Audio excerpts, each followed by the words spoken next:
Did you ever think you would make it? I feel I'm so close, I could taste sweet victory. I know this life meant for me. Yeah, why would you bet on Goliath when we got Bet David? Valuetainment, giving values contagious. This world of entrepreneurs, we get no value to haters. How they run, homie, look what I become. I'm the one. Syrian is saying, what the is wrong? GBD. He's got some good, baby.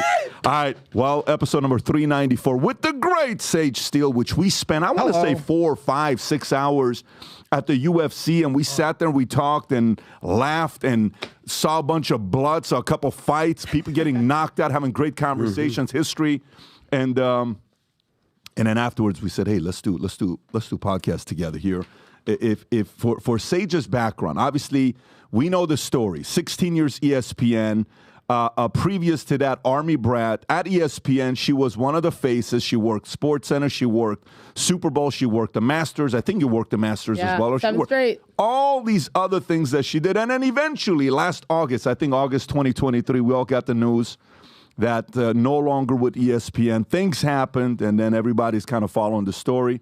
And then obviously, finally, we got her here on the podcast today. Sage, it's great to have you on the podcast. I am so excited to be here. Thank you. Yes, wow. and I thought the most appropriate question to start off with. We got a lot of questions to go through. I think a softball question to start off with to see what you're going to say to this. What is Pam Oliver's dream? Oh my God, I hate you all. Well, I just want to know. Answer the question, please, because I'm on, Pam. I'm out. Pam Oliver, Sage Steele. What's the difference? I have to do it. By the way, difference? You know I love you, but when I saw ahead. that, I'm like, are you kidding me? It was such a great moment. With Dana, I'm like, are you serious? If there's anything that you thought was going to go viral, and what made it even more is Dana's reaction. The best. We have to play this clip. Go ahead and play this clip, Rob, if you can. Go for it. Here's Dana. It's Joe Rogan's dream. What's Joe Rogan's dream? Joe Rogan, Dana White. What's Dana White's dream? I think that was Joe Rogan? I totally did.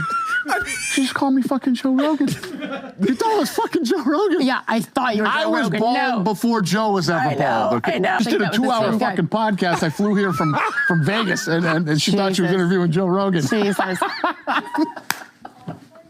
Do you not love Dana? Don't you just love him? Okay. So tell us the story. Explain. We need to know. Yes. What had happened? What happened? The checking account and the savings account. First of all, it was a drink.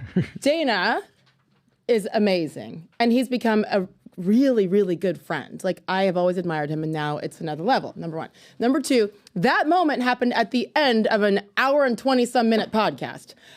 Obviously, I knew who I was talking to. I'm the one that booked him, for God's sake.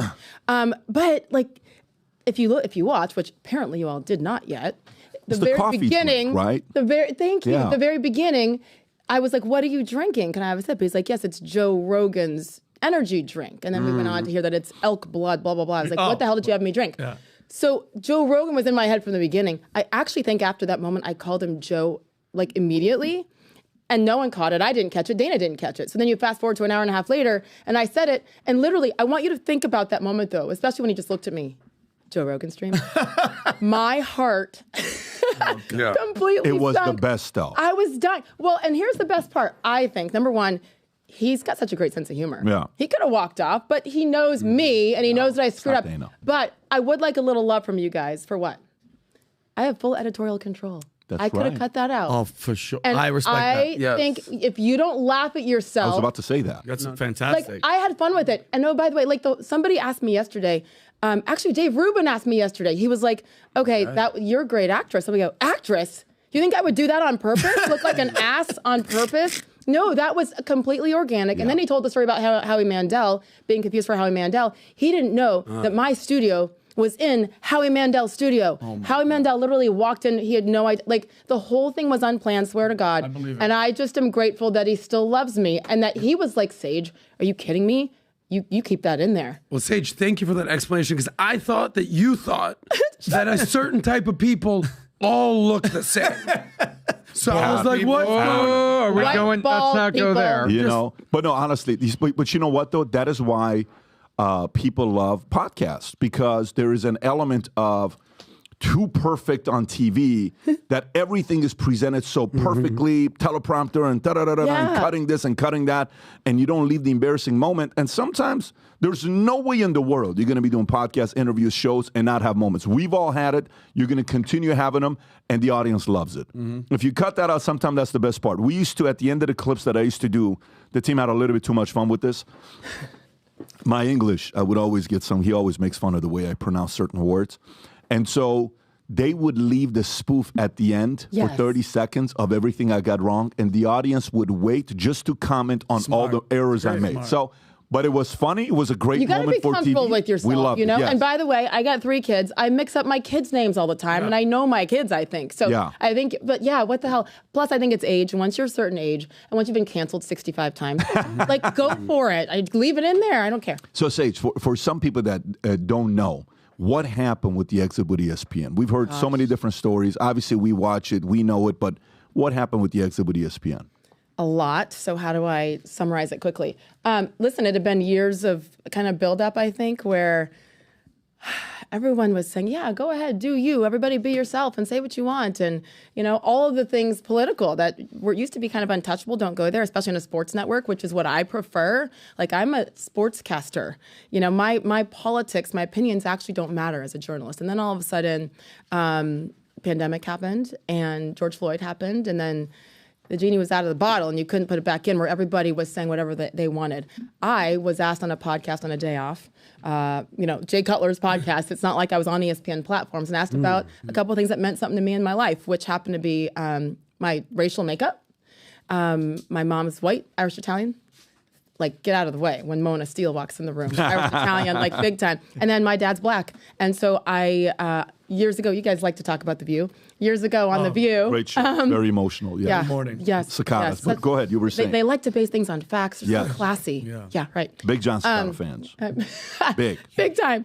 So long story short, Barbara Walters asked me 10 years ago it is now about why I didn't choose to identify as black like the current president at that time. And I was like, well, I'm more than that, or I'm half black, half white, and I'm so proud of my entire family.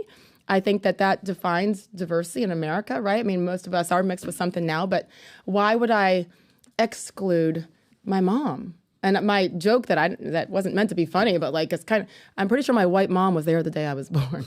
Like, I'm pretty sure she was there. I've done that childbirth thing, and I know I was there. I still feel it 20 years later. So I got, you know, in trouble, canceled for saying, no, I'm biracial. And then she said, well, we'll look at the president. I was like, well, good for him. He was raised by a white mother and white grandmother, and his black father was nowhere to be found. So the fact that he's not identifying with any part of that white side, to me, I don't love, but he has a right to do whatever. These days, my daughter's high school, you can say you're a cat today, and that's acceptable. So do what you want. I am choosing to identify with all of me and not pick a side. And then that turned into Sage Steele thinks Barack Obama is a sellout and shouldn't identify as black. And so people could take that how they wanted. But then with that, in combination with my comments on the vaccine, at that point, October 2021, ESPN, Disney, it was mandated that we took a vaccine. I felt like they were kind of piling on with that comment, because you look back at people that are multiracial. Tiger Woods refused to be put in a box, and he invented a word, Calabazian. Remember that word he created? Think of me of Calabazian. My mom's Thai, my dad's is. He said, don't put me in a box. And his mom even called him the universal child. And so why is it that suddenly you don't take a stand, but there have been all these precedents? But it's because I think we live in a device world, and they want you to take one stand or another, sometimes for their position, not yours. If I had said, no offense, Mom, I am black, I'd be fine. If I had said, all you anti-vaxxers out there go to hell, I would have been fine. But because I said, I don't believe I should be forced to put something into my body that has not had nearly enough research, it doesn't take much more than a Google search to know that the FDA takes an average of 6 to 9 years to approve a vaccine. This became political too quickly. I didn't like what I was seeing. I just wanted to wait. But in order to keep my job at ESPN Disney, I had to get it. And I was devastated over that. So when I said a global company like Disney, I think it's sick and scary to mandate it. That plus the race comments about how I choose to identify, that was the beginning of the end. So you know, it's funny, Tom, when you say Tiger Woods says he's Cablinasian. So he's, in other words, he's Armenian. because the IAN at the end. I didn't know Tiger was Armenian. He's an very IAN. impressive. He's an Armenian, but that's a great combination. But going back to this, so you took the vaccine, and then you're sitting there talking about the fact that I had literally just come from getting the shot like 30 minutes prior. So I was hot.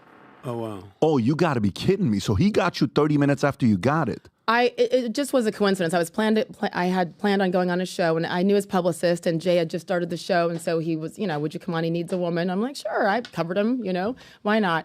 And that was the last possible day to get the shot in order to be, quote, fully vaxxed by September 30th, 2021. So I waited till the last second. I was this close to not doing it and potentially getting fired because I felt so strongly about just not feeling comfortable with what it was. And so I had gone to the stupid grocery store pharmacy to get this shot in order to keep my job. And I was very emotional because I felt like a sellout.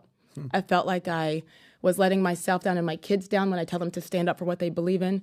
But I am a single mom, and I have 3 college age. Next year, I got all 3 in college at once. What? I need my job. I love my job. And I loved it till the last day, you guys. So I had no choice in that way if I needed to support the 3 kids. And again, I've been 100% the wage earner my entire marriage and since. So you don't just walk away. And that's why I understand people's fears for standing up. Yeah. But at that moment, I had just come from there. And then, so I had the Band-Aid on my shoulder, not even knowing, not even remembering. And I was running hot. And I actually held back a lot for what I really wanted to say. But no matter what, I'll stand by it today. And it obviously was quite costly. But to force someone, my body, my choice is only when it's convenient, apparently. And that's where I was like, I'm done.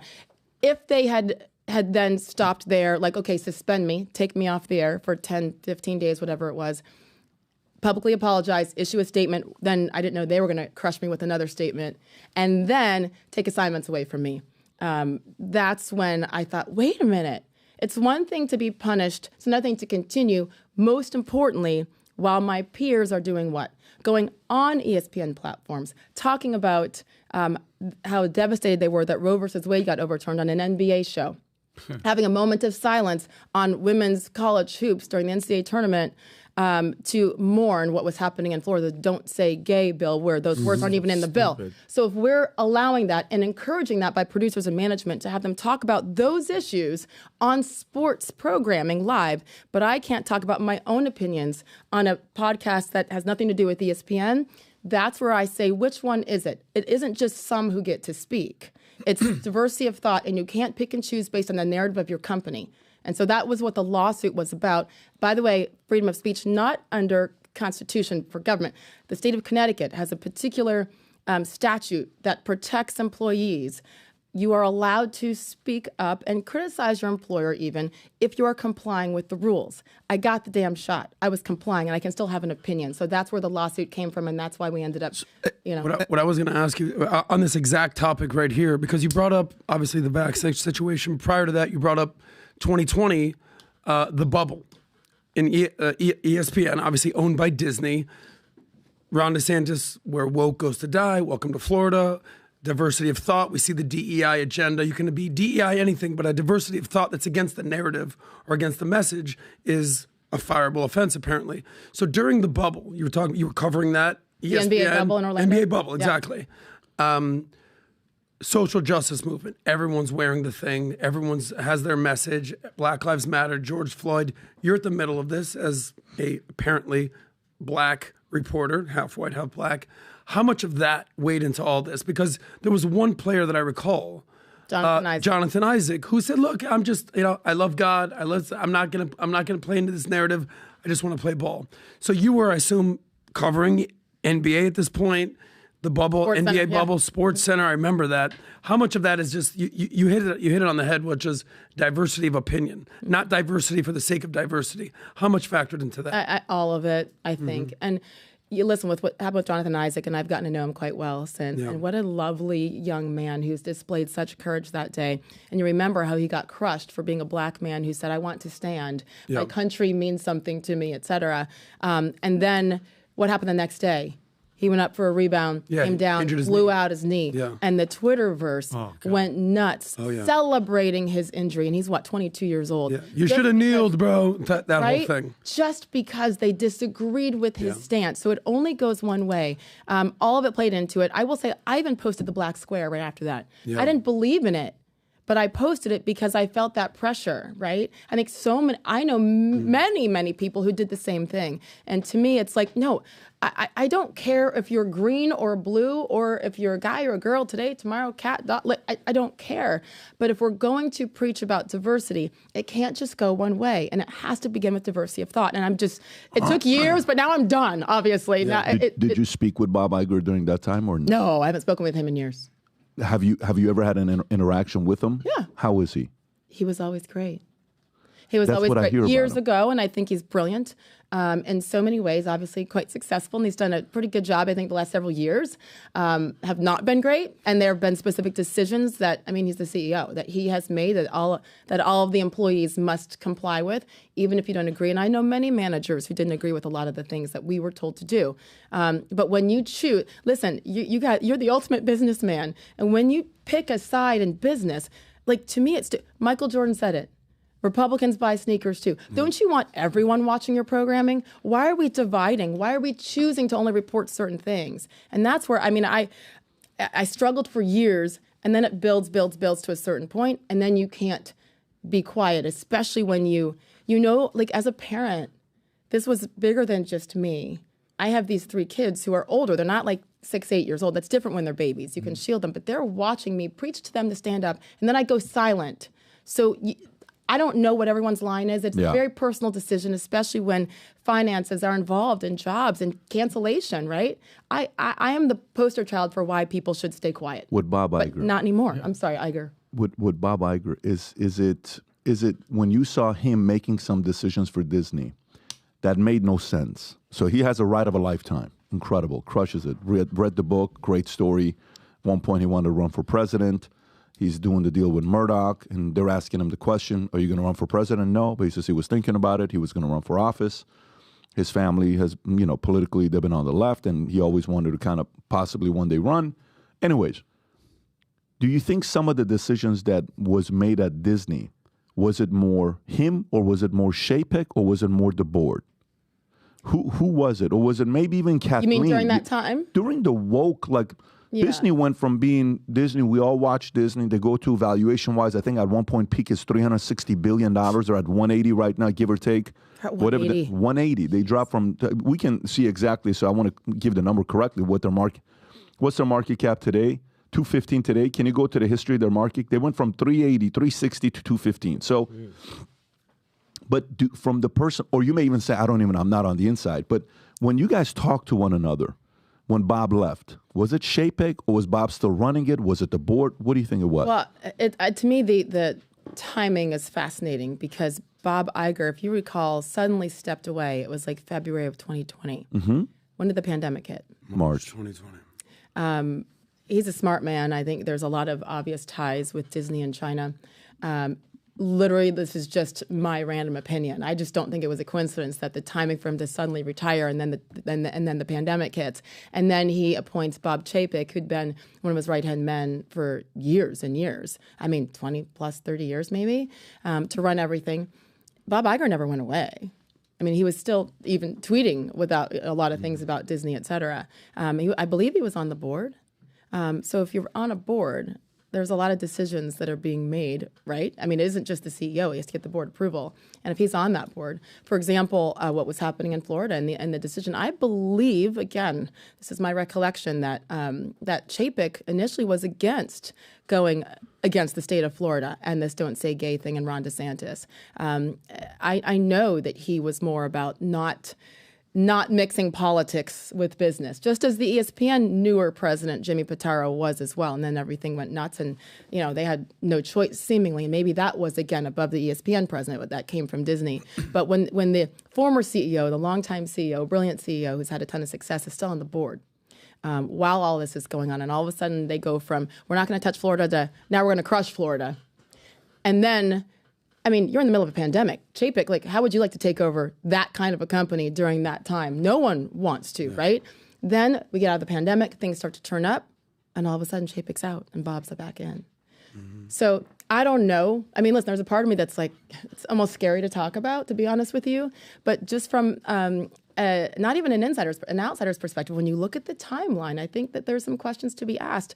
Chapek's gone. I don't know that that was a great departure from what I read, and Bob's back in to the rescue.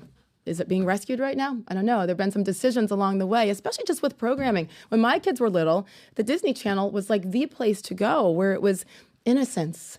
And safe. Yeah, safe. And just so many beautiful memories from when we were kids, And now I have so many people who come up to me and say, what the hell has happened? And why? It wasn't necessary. Just like Michael Jordan said, just like with anything, I want everybody to buy my product, not just one side. It's wild when that took place. And Rob, I want to do something if you can pull up. Sage Steele is officially also on Manect. So if you wanted to ask her any questions, one thing about Manect. I kind of love it. Yeah. One thing about Manect is if you message on Manect, you will get a response back on Manect versus the other platforms. Sage gets probably thousands of messages, so she cannot get back to everything. But there's a lot of things going on. So if you support Sage or if you have any questions for her, use that QR code, go on Manect, ask her questions, she'll respond back to you. Going back with Thank you for that, by the way, because it's such a cool concept and platform. And I hate not being able to respond to people. I think it's brilliant. Yeah, great. We're great. We're glad to have you. And I can't wait to see the response from the audience, asking the questions and even getting a chance to maybe have some thoughts that they're, because sometimes you watch a podcast, you're like, I would have asked that. I would have asked this. Well, if we didn't ask a question, this is your chance. Point. So go. Did you know who Dana White was? How many times are you going to get that? Oh, that's the first one already happened. Tell me the truth. I'm paying for it. Let me know. I'm going to have to cut and paste 100,000 times. Use the voice. There's a voice. Yeah. Oh, you can respond in voice text. That's the way. That's the way to do it. Yeah. Okay, so going back to Disney with where it's at today, when you're with an organization for 16 years and you leave, you have affinity. You're not there for a year, 3 years. It's not like resume, boom, next. Yeah, resume, boom, next. It's like, that's longevity. 16 years when you're at an organization. Yeah, that's what you're there. You are ESPN. You're part of ESPN. How much of working at ESPN behind closed doors did you guys speak? Because some of the people, I'm like, I used to watch Broussard a lot. He's not there anymore. I used to watch this guy a lot. What happened to those guys? Is there something that happens that if you're politically different than what they believe in, is there opportunity simply because of what you favor and what you don't? And those groups who are maybe on the conservative side, do some of the people say, well, look, Sage, you and I, we're not on the same page, but I got to pay the bills. My kids are going to this, and I got to make this money. And da-da-da. There's no way in the world I can say anything right now. But I'm with you. But please don't tell anybody that I told you that. Does that happen at ESPN as well, the same way it happens in Hollywood? There's a lot of whispering. There is. A lot of whispering and like texts, and you can't say it out loud. And now, listen, if you're on the other side, you can't sit in the makeup room without hearing it from the other talent, for sure, who are empowered to go off on it and to rip on Republicans or conservatives. And most of the people who I know felt differently and maybe more in the middle, center, right, just would stay quiet. And then it got to the point where, like, around me, people wouldn't say anything. Are there people who are in favor because of their politics and their leanings? I think absolutely. If I had stayed quiet, I'd still be rolling. My contract still wouldn't have been up by now. But again, you have to ask yourself at what cost. I did have a couple of people, certainly. I already knew who they were, right? And they would text me, I love you. I wish I could right now. I wish I could. And I get it. But I'm also kind of blown away because they're all men. I'm like, hey, boys, where are you? Yeah. How am I the only one out here? And by the way, you got NFL money. Like, all those guys have a lot more money than I will ever have from having played for years and years, and NBA guys too. So that's where I find it interesting. And maybe, like, most importantly right now for one of today's hot topic is like the transgender sports issue. And these men that I work with have daughters who are very competitive and good athletes. And I know damn well that if their daughters had to oppose a boy on the other side of the volleyball net or the basketball court, that's not happening. Like, they'd go down there and make a scene. So to be quiet about it, it's not even about, race, which is sensitive, or COVID or the vaccine. This is black and white. with science. I mean, since the beginning of time, we know the difference between men and women and the different strengths that men have. And all these men are staying silent. So I am disappointed, but I get it. There is a legitimate reason to fear speaking up. It's very personal, but I will say it is pretty lonely. Now, this isn't a woe is me because I don't care anymore. It just took years to get there and years of feeling like I couldn't be myself. And if only I thought like this, I would be celebrated. Like I was the highest paid woman at that network. Like I would have kept going forever. Hopefully, I'll shut up after this. When I started there, you guys, my kids were 11 months, 2 and 4. My youngest daughter turns 18 on Saturday, 18, 20, and 22. So that's all they've known. That's all I've known. And that was my dream since I was a kid. So I didn't get off on like, oh, let me go blow somebody up and blow up a company. It was devastating, yet it was the right thing for me based on all the years where I was forced to adapt to what someone else wanted. Well, those men... Tom. Sorry, go ahead. You know, some people have enough of a platform to say something. And right on the vax thing, Pat McAfee was unafraid to have Aaron Rodgers on his podcast, which came over to ESPN, knowing that Pat is unafraid to speak from his platform. And yet they even came down to stifle him, but Pat wasn't having it. He was very critical. He kind of went along with the 1 day or 2 day suspension, whatever it was, on Aaron Rodgers. But then he named names. Then he said, yes, Norby is the guy. Norby is the guy acting from corporate. And said, there's a guy from corporate down here, and it's Norby, and he is trying to manipulate. You want to play the clip? That's a very good transition. Go ahead, Rob. We're very appreciative, and we understand that more people are watching this show than ever before. We're very thankful for the ESPN folks being very hospitable. Now, there are some people actively trying to sabotage us from within ESPN. Funny. More specifically, I believe Norby Williamson is the guy who is attempting to sabotage our program. Look at I'm not AJ's 100% face. sure Yeah, he doesn't know what's that on is the just phone. seemingly the only human that has information, and then somehow that information gets leaked, and it's wrong, and then it sets a narrative of what our show is, and then are we just going to combat that from a rat every single time? I don't know, but like somebody tried to get ahead of our actual ratings release with wrong numbers 12 hours beforehand. That's a sabotage attempt, and it's been happening basically this entire season from some people who didn't necessarily love the old edition of the Pat McAfee show to the ESPN family. Sure. You can pause it There's a right lot there. of So those. do you agree with them? Yes. Did you have similar experience with Norby? I've known Norby from day one, and he just left last week after 40 years in the company. I believe that was kind of the final nail in the coffin for Norby when Pat McAfee went on and said that. Now, there's a couple of things. Number one, I texted with Pat that day. I was like, you go. And because he was speaking for a lot of people. Made me sad because I knew Norby as a person.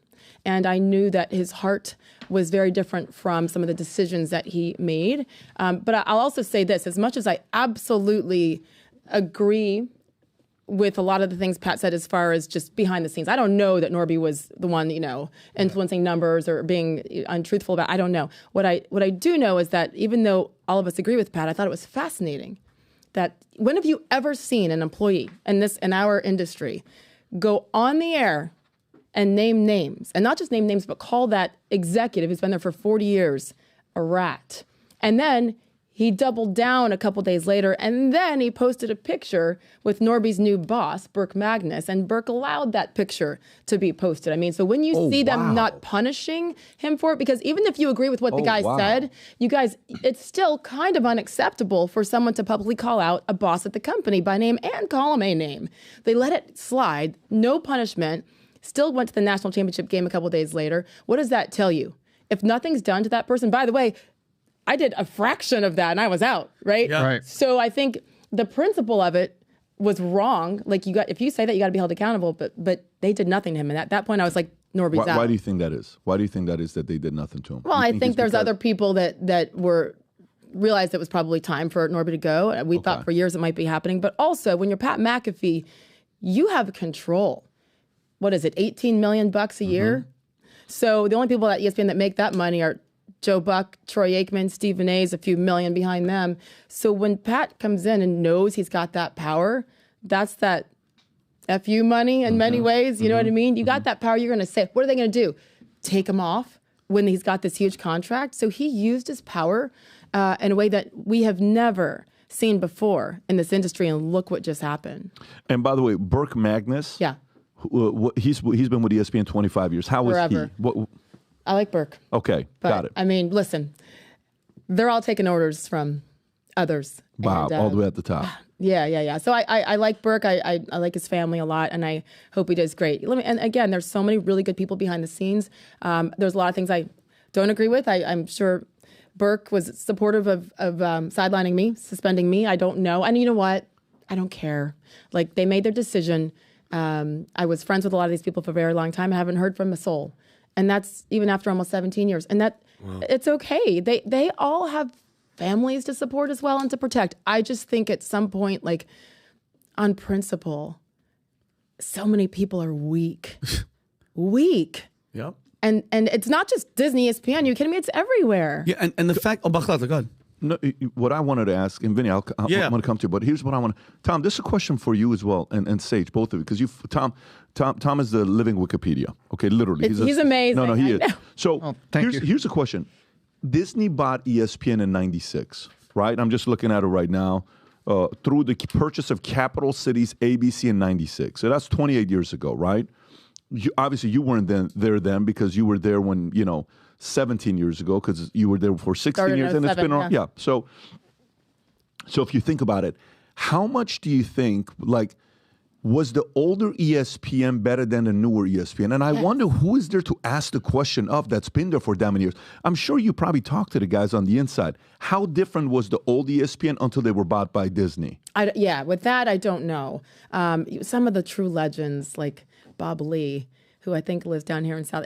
Everybody, once you leave ESPN, you get the hell out of Connecticut. You come to Florida. Exactly. I'm on the way. I'll be here full time in like 5 months, you guys. I'll be your neighbor. I love it. About time, right? Yes. But yeah, I don't know. It was a different era. And remember, there were some books written as well about the quote-unquote good old days, not really at ESPN, and just what was happening behind the scenes, some inappropriate things. There's been a lot on that. And so I think it's better in many ways as far as, listen, HR departments are legit now at ESPN. I don't think that they were back in the day, like with many corporations.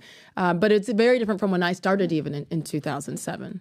Looking at it from the outside, there were 3 chapters of ESPN. There was this wonderfully disruptive, rebellious little channel that came up with Chris Berman giving nicknames to baseball players, and it grew. And then people said, "Oh, this is a beautiful unpolished diamond. I'm going to buy it." So it gets bought, and then it goes into this heyday of growth, being an absolute money machine for Disney, ABC. And then it kind of peaks and it gets caught in the transition from cable and satellite and streaming, and ESPN has been losing subscribers and losing the ability to extort, negotiate with cable operators for the carry fees. So what that means is suddenly ESPN now has to start managing and operating as a mature business, including costs, and then a whole bunch of ex-athletes that they say, well, they weren't exactly pulling on every show, so we're going to have to, and it didn't matter if they were athletes, just ESPN had a cost issue because of the subscriber losses, and ESPN, the magazine, came and went. It peaked out, then it became a cost problem, and so it was shut down. And ESPN magazine was a great magazine. It had long-form articles like Vanity Fair and stuff. ESPN, the body, you would see the bodies of athletes and what they went through to maintain themselves. It was just incredible, but they lost it because they couldn't make any money on it. And now you end up where ESPN is trying to find its way forward. And at the Allen conference 2 years ago, Disney's trying to sell them, though. Iger was trying to sell ESPN, and to the point that ESPN right now, I believe, has bitten the hand that fed it. They've gone behind the leagues to make a unified sports channel in concert with, I believe it's Fox and NBC. They're coming together to do that.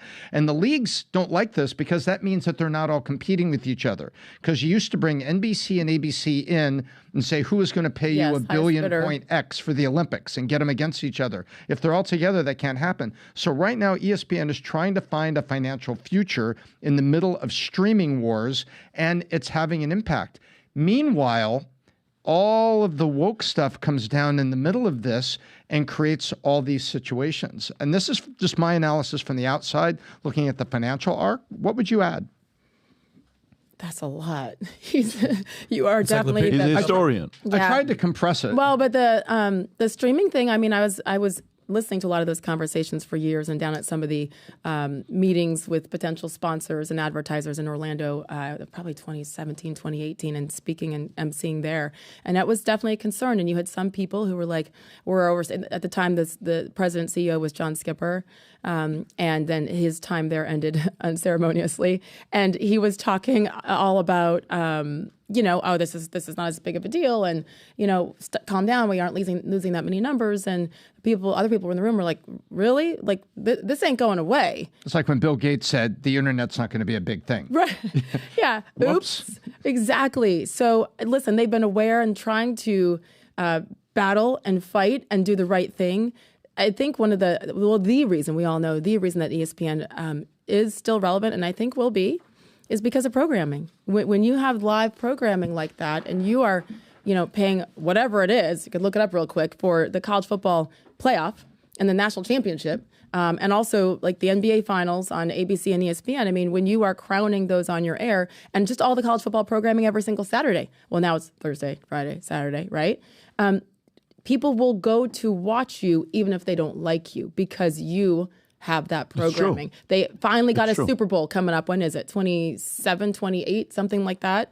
So really, ESPN secured a Super Bowl? ESPN, yeah. It's one of the reasons why Joe Buck and Troy Aikman are here as well. I don't know which happened first, chicken or the egg there.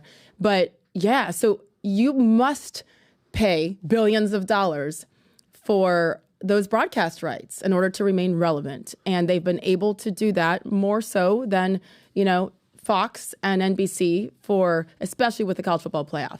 You've got to hang on to that. In the middle of all that, there was a rumor at PBD when NFL Sunday Ticket was going away from AT&T, because AT&T owned DirecTV. And after 25 years, Sunday Ticket was the reason that people would get DirecTV outside of Omaha, where you didn't have good cable, and you can get every single game. And that got diluted, and there was a rumor that ESPN was the lead bidder until YouTube swooped in and paid megabucks and took it. So there are these two new competitors, Amazon and YouTube, that were also stepping into the gap. Yeah. While we're on the topic of ESPN, thoughts on working with Jason Whitlock? Because I know there was a feud between Jason and Stephen A., and you worked with both of them. I didn't get to work real hands-on with Jason. I think he was you didn't. in and out. Okay. He was never on SportsCenter, et cetera. I worked with Stephen A. 100 times, especially during the NBA Finals on the road. Yes. I always loved it because you could throw anything at him. He was certainly entertaining and challenging too. Yeah. But we had a good relationship because, I wasn't afraid to go back at him. Just because as a basketball fan to have those conversations. And by the way, I love Jason Whitlock. I respect the hell out of him because he says and does things that nobody else will, especially in the Black community, and he's hated for it. But to me, like you got to at least listen, even if you disagree. With Jason, obviously these were the comments that Stephen A. made about Jason. Go ahead, Rob. And please do not allow this to be a reflection on my character, because this is not how I act every day. But I mean it from my soul when I say this is the worst human being I've ever known. Jeez. I don't know of another human being worse than Jason Whitlock. He is a piece of shit. He's the dude that's gonna have a funeral and ain't gonna be no pallbearers. Jeez. You can pause. Might be two people to show up. Now I've listened to Stephen A. for You've had him on, right? Oh yeah. We talk regularly. But the point is, he's been on a couple times, but I've never seen him this angry about anybody, and he's had things that happen. When you first saw this happen? Obviously, this was a couple months ago. This is not a recent story that happened last week. What was your initial reaction when you saw this? Sad. Really? Tell me why. I think Stephen A's better than that. Why? Why do that? The funny thing is, Jason was kind of doing his job. He was reviewing a book that Stephen A. wrote, and there were some things in there that Stephen A. wrote that he's like, really? Well, this doesn't add up. Like, what is this? Wait, if you say you averaged 1.5 points, we only played in one game, and like whatever. He reviewed the book and had some questions about it. So I think, number one, it's sad because it's just never, to me, necessary to go to that level. Like, I mean, really, like when you die, there's not going to be any pallbearers at your funeral. The worst human ever. it's okay. Stephen A. has a platform. He says and does whatever he wants, and I respect him for it, even if I disagree with his ways sometimes. But number two, I'm trying to be careful, but why? No one's going to fire me, right? Finally. Like, is it a personal thing with Jason? Obviously, because if that's me and someone reviewed something that I wrote in a book or even said, and they were wrong about it, about their take, I would address the issue. I would say, wait, Jason, let me tell you why you're wrong and questioning me. Here's the facts. And like go back at him for what Jason was bringing up. Instead, there was no mention of what Jason was pointing out in the book, the inconsistencies. It just went personal. Like if I accuse somebody of doing something and you didn't do it, what's the first thing you're going to say to me? It's like, I have proof that, I yeah. have proof. So I'll instead show you of my proof. Right. So instead of saying, let me show you the proof, because he had a right to review the book, he instead just went personal and ignored that Jason's whole point in the first place. So to me, that's interesting, if nothing else. But overall, I love Stephen A. I love where he comes from. Something he doesn't talk about as much. I mean, he does with his sisters and his mother, and who he is in his core. Like that's not the Stephen A. that I love. But can I ask you a personal question? Yeah, I like when. Is it about this? Yeah, specifically about this. So Stephen A. Let me frame this. Huge sports fan, or at least I was. I played college football, grew up on sports, love watching sports, ESPN, SportsCenter. I probably watched you, Stephen A. Smith, a billion times. I can't tell you the last time I watched SportsCenter. Not for reasons other than I just think there's more important things in life at this point. We're starting to see Stephen A. delve into the political world. And he's choosing his words wisely, so to speak. Especially, when on ESPN platform, but, when he's on his own podcast, he's kind of talking that talk. How much have you realized since leaving the sports world that there's just more important things for you to focus on? Finances, politics, family, culture issues.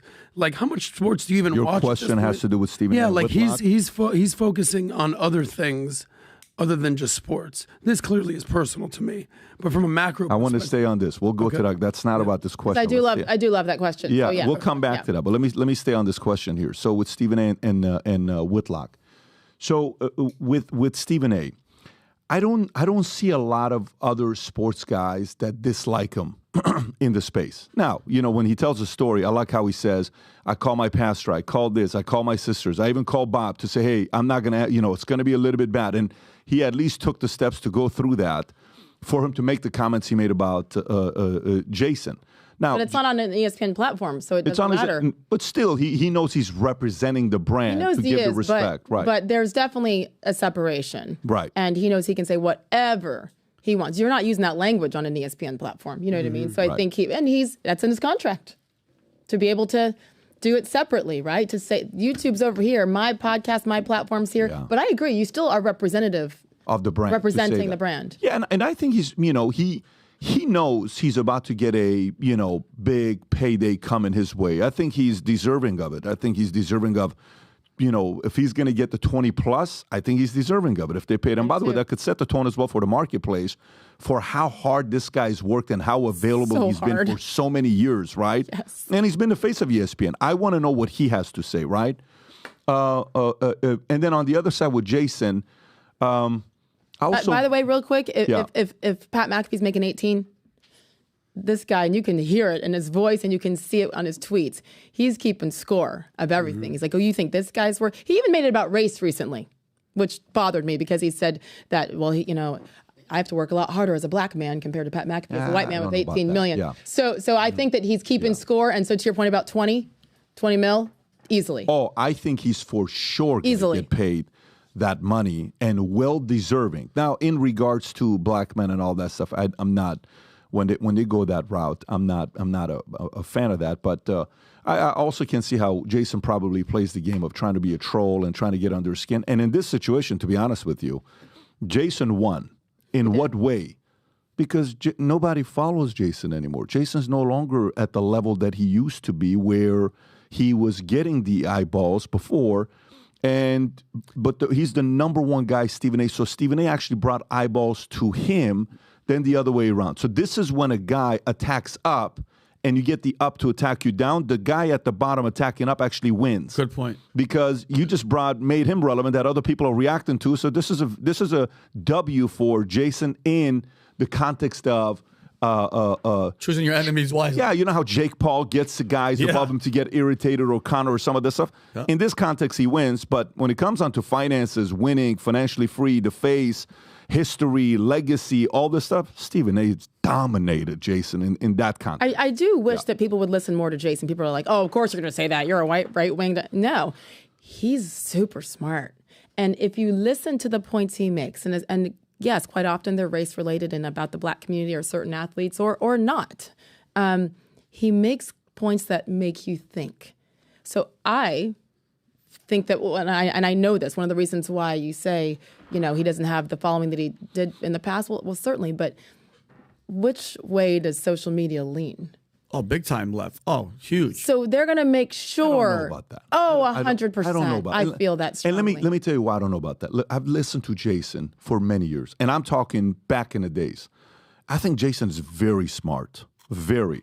And I think Jason says a lot of things that, is very needed. Alienates. Needed, necessary. Mm-hmm. But I do think, Sage, like, for example, I don't know who you are.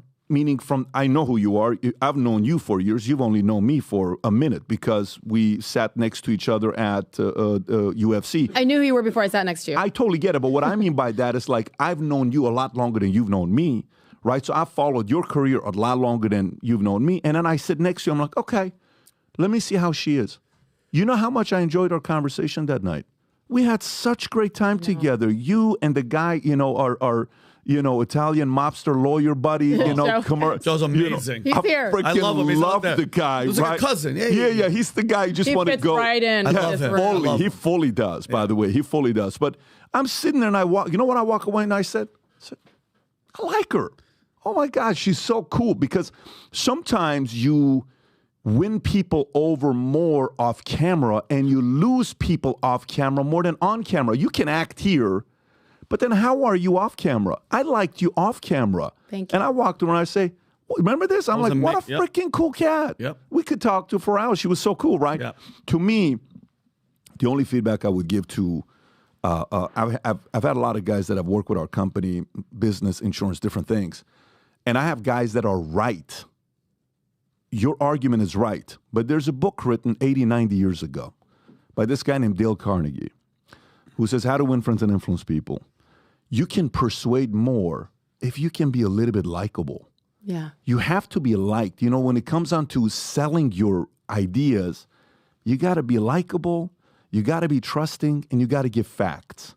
Jason brings the facts. Sometimes, maybe he needs to read How to Win. And by the way, I'm sure he's going to react to this and give whatever he's going to say.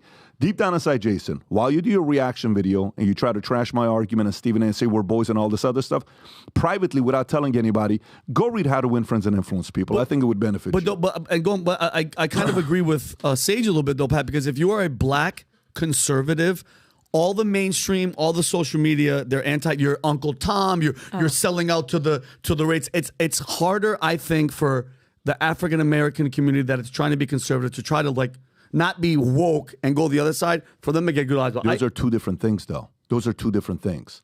And to be honest with you, I'll push back. Let me tell you why I push back. How many different African American conservative faces pre-Sage are there that used to work at ESPN that have the moral authority to give their argument on how left Disney and ESPN is? How many African American sports guys with moral authority are there? One. Mm-hmm. How the hell do you not get more eyeballs? You have a monopoly, but you're not likable. That is the lamest argument I hear, because you go take the other side on take anybody that you'll invite him over, and it's like, okay, take anybody else. Like, well, here's an African-American, gay, military, black, whatever. Okay? Yeah. So here, and there is that. Of course. You got Rob Smith. We just had him on, right? Okay, good. Totally. Here's a great.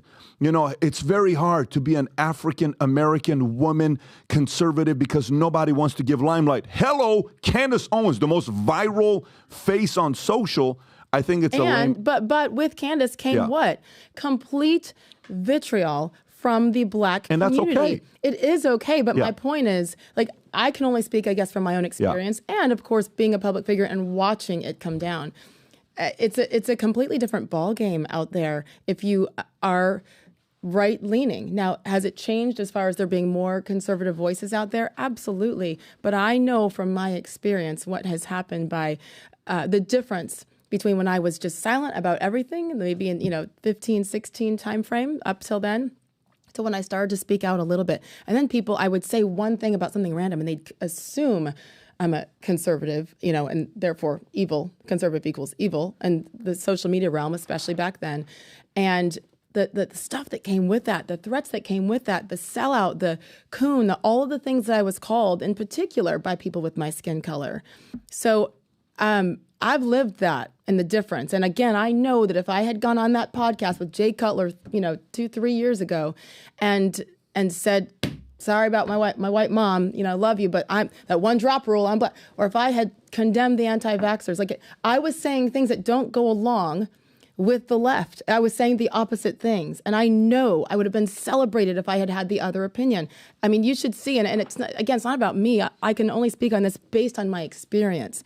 And when I compare also to my peers and how they're completely celebrated for having different opinions, the attacks, the threats, people literally threatening to rape my daughters because they're, and again, it's nothing to do with my kids, but because I have more conservative viewpoints. I'm just saying it's a thing, and that's I accept it, and I accept it. Yeah, I do. It is what it is, and I had a choice because of the fact that it leans more left, and I don't know many people who would argue against that. Then it's safer, it's smarter business-wise to just stay quiet. If you don't agree, just right, shut up. For sure, 100%. Right. But if I'm saying the other thing on social media, you are out there and you're celebrated. We're saying the same thing. The only difference is, Sage, you're likable. Okay. You're likable, okay? You're likable. So, but to use that as an excuse, like when you're saying, how hard it is for the left, Candace Owens is the most viral person out there. But she's not working for like an ESPN or one of these places, right? But that's not the point, though. The point is, it is a lot. Is Candace likable? Is Candace? When we spent that night with Candace off camera, walked away loving her. Oh, she's the best at the highest level. Yep. Both of you. But you're different. We are completely different human beings. But that's the point, though. But you know what it was? With Candace, you know what I saw? With Candace, I saw a childlike, curious person that wants to question everything. That can be like, I have a kid like that, right? Now, obviously, he's a kid. She's a grown woman with 3 kids, 35 years old, established, successful. But I liked the curious, poking, what about this? Why this? That's not fair. How about this? What about this? Do you think about this? And then she's laughing, and then you see this personality, that creative side. With you, I sat there, I'm like, I'm sitting in between Sade and I'm sitting in between MC Light, and I'm, wow. But I'm not. I'm talking about from the. Yeah. It's like this one's like talking about that, and this one's like cherish the day, and at the same time, but we got it the smooth operator. But still, I want to listen to both. Yeah. I want to listen to both. And I respect her. And again, it was so different. She wants a fight. She goes and picks fights. And we need people like that. We do, Yeah. to me, and that she can have that. Yeah. And she's mastered that, Yeah. right? I honestly, this might sound cheesy. I don't know. I'm an Army brat. I grew up just really super shy, number one. Like, this whole world I've entered into all these years ago is insane. My parents watched me on TV for all these years and laughed. They're like, who are you and what have you done with my child? I was afraid to talk. And now it's like, please stop talking. Please stop talking. I'm proud. Like, I lead with kindness. I remember every year at ESPN, every holiday season, I exchange cookies with the janitors and the security guards, and the Jewish one in particular, because I like the rugula. Rugula? Adam, Jewish. What's the cookie? The amazing is like Tashin or the rugula. the rugula. There you go. The rugula. There you go. Adam. But my point is not trying Glad to I can sound. add some. No, I just feel like kindness is everything, and Stay on top. I want to make everyone around me, even if I'm at the grocery store, feel comfortable. To a fault at times, to be honest with you, to be that pleaser, to be the connector. And sometimes it's ended up being, God, like, man, what a waste of time. That person's going to hate me anyway, right? Why do you say you're completely different from Candace then? Well, I think she enjoys the fight. She wants this, That's not what I desire in my life at all. I like peace. And listen, I'm not afraid to have a tough conversation. Let's go. Yeah. Especially now. I don't care. Cancel me, whatever. Let's go.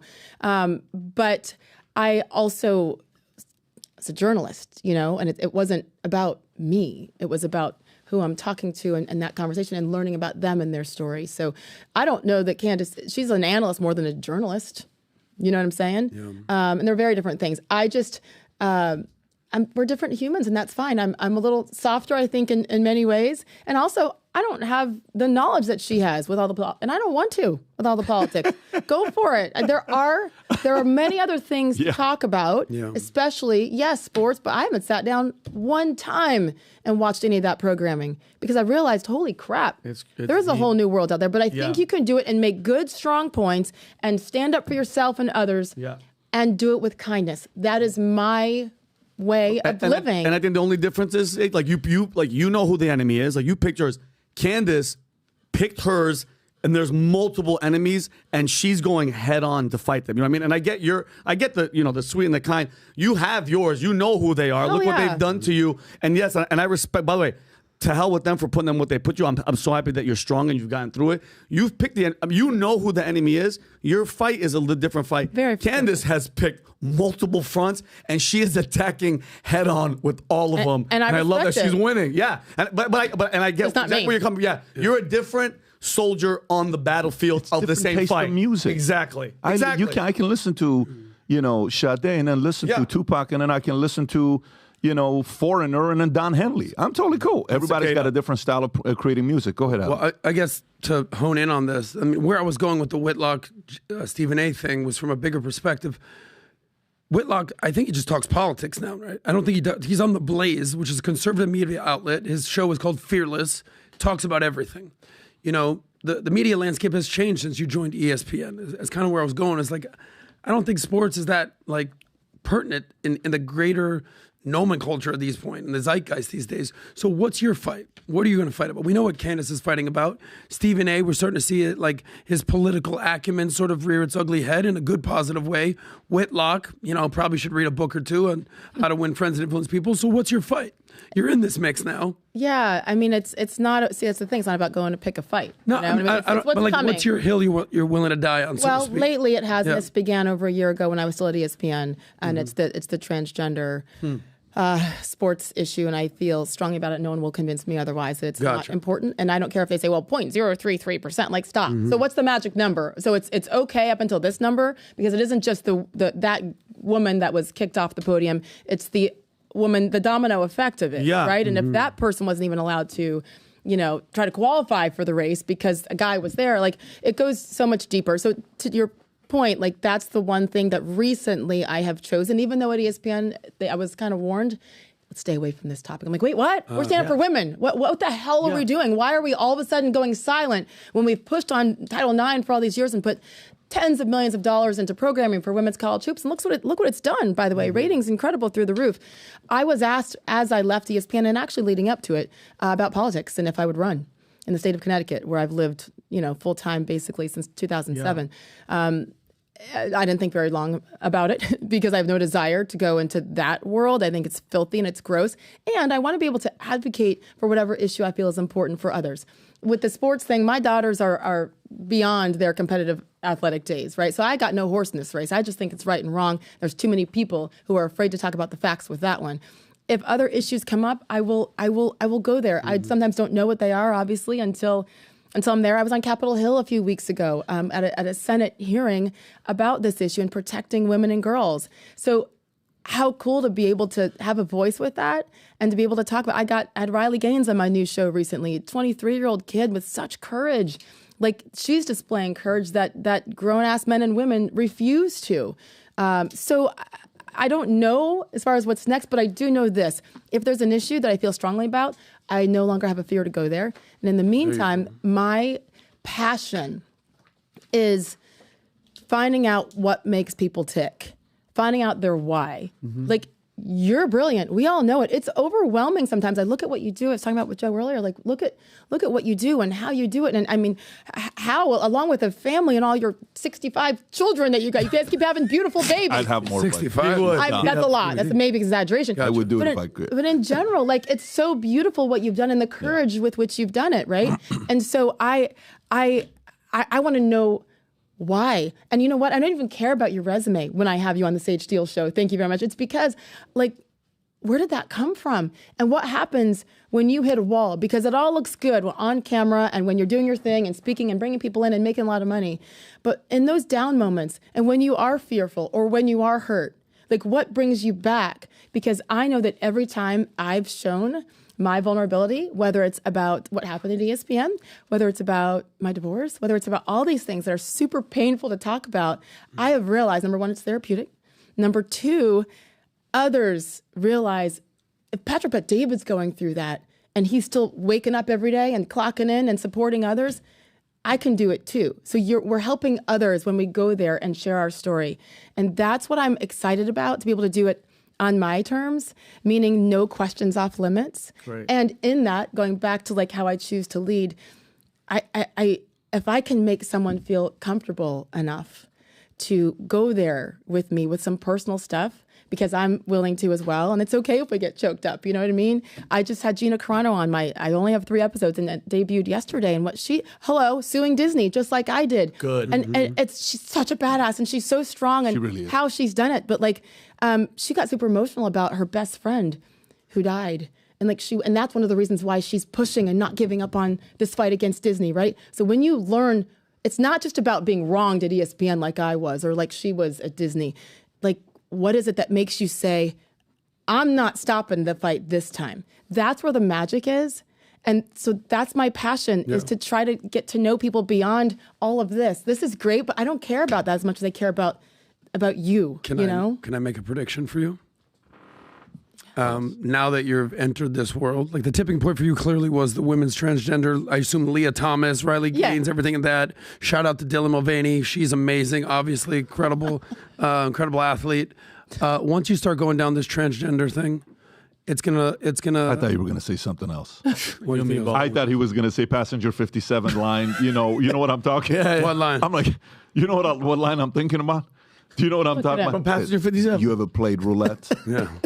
Yeah, Oh. why? Because I'm I dangerous thought for he this? was going to go and say, once you go, but go ahead. Once you go, okay. Go ahead. I'm just saying, because this is such a If you know, divisive you know. topic. Good news They is know. most people Our haven't seen audience Passenger knows. 57, but go ahead. Last week was Easter / maybe just as important, Transgender Visibility Day. We all know that. I mean, what's more important these days? But once you go here, you're going to start going down women's rights stuff. You're going to start poking the bear a little bit. You're going to end up in the abortion issues. You're going to end up in all these issues. No, I think maybe. Well, not if you want to make a necessarily. name for yourself, I think you will. But it's not about making a name.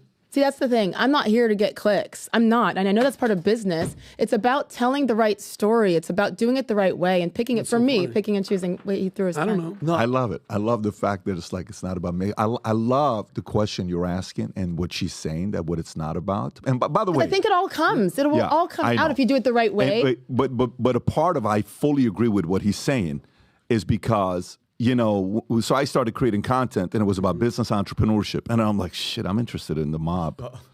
And I'm like, why am I sitting in front of these mobsters and interviewing them? And I get along with Italians and so this is like, we have great conversations. And it's like, man, I know a little bit too much about bodybuilding, and why am I interviewing these bodybuilders and they're getting views, and there's so many people that are also, why am I interested in politics? Why am I interested in what is going on?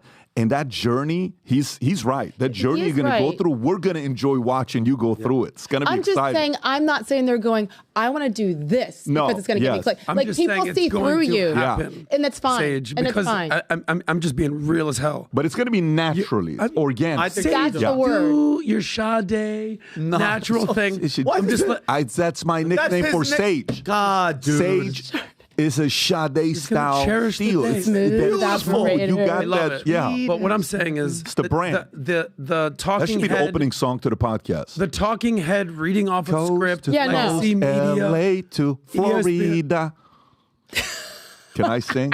these last two podcasts, I've been I was involved going to in. say a lot. By the way, if you're watching this, folks, if you're watching this, you heard what I said with her and Jason Whitlock and Stephen A. and Candace and all these conversations we had. Do you agree with me? Do you disagree with me? Do you agree with her?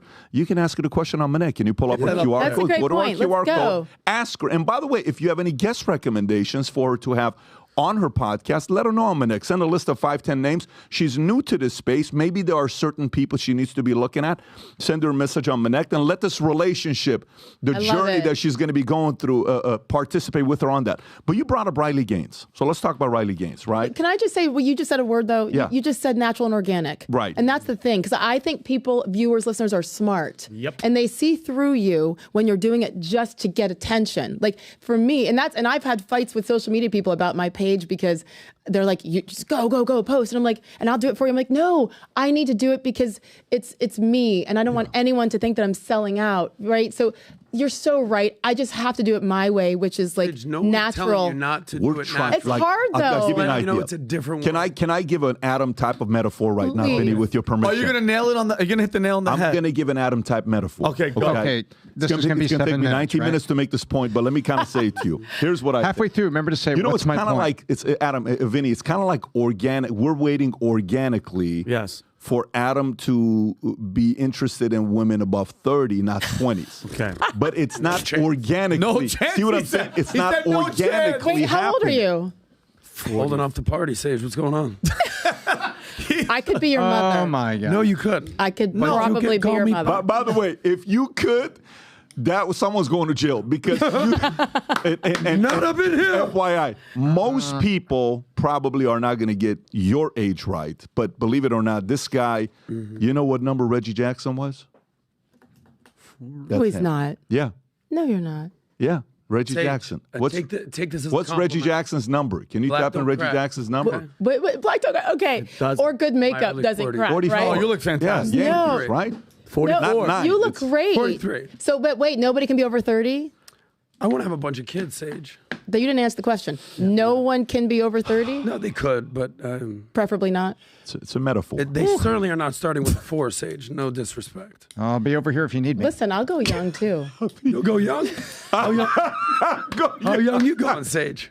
So Let me have another set. Adam's only going to date girls that at the wedding, when you get married, if they go, do you take this man to be a lawfully wedded husband? She's going to go, fuck yeah. That's going to be the, she's not going to say yes. She's going to go, fuck yeah. My rule at this point is like, you even know me from high school. I'm not talking to you. okay, all right. So let's transition into no. Listen, I mean, this is the world we live in, so we it went is there. what it is. My bad. Sage So getting let's- young. How are we going to do Let's- this? Let's go hospital into later, one waiting story to birth that I of his think next we got 38 minutes. I'd like to hit up some stories Sorry. here together. Talking to There is some incredible things going on with Caitlin Clark, right? Yeah. So the other day I saw stats. Rob, can you pull this up?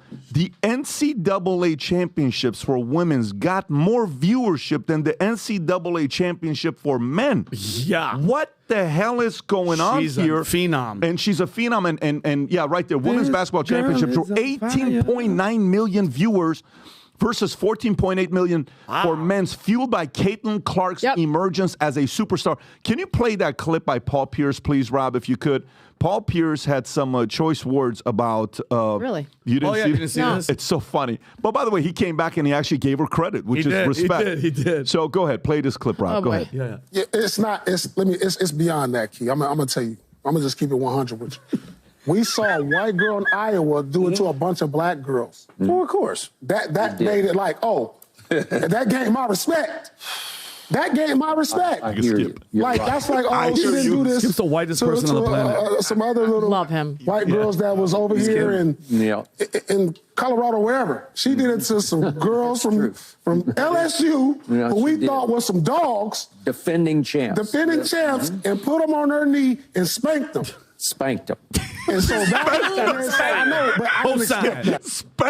Spanked them. So what do you think's going on with Caitlin? Is she already, because you know her and Diana Taurasi had an issue. Do you have that clip about her and Diana? Well, Rob? she doesn't have an issue, Pat PBD. She's talking Diana's talking trash because she's like, you know what? Tiger Woods went through the same thing where the pros were like, man, relax, little guy. Wait, you haven't come and played with the big dogs. She is nasty. Like, they're like, it might not translate. Like, yeah, it translates, bro. She's she's the real deal. She's shooting from half court. Yeah. Yeah. Just buckets. This is not a center that's going to be like into a bigger realm, right? Yeah. This is somebody shooting from the outside like this who's going to keep shooting from the outside like this. Yeah, Yes. and this is just like, and how much is the Diana thing just kind of hating on her because she is the hottest thing. She's getting paid more than anybody. She's getting obviously more. Well, not eyeballs than the anymore. men. She's going to the WNBA. So. Well, but I mean, but PBD, Endorsements, she got but still. offers from men. She made over $3 million this year.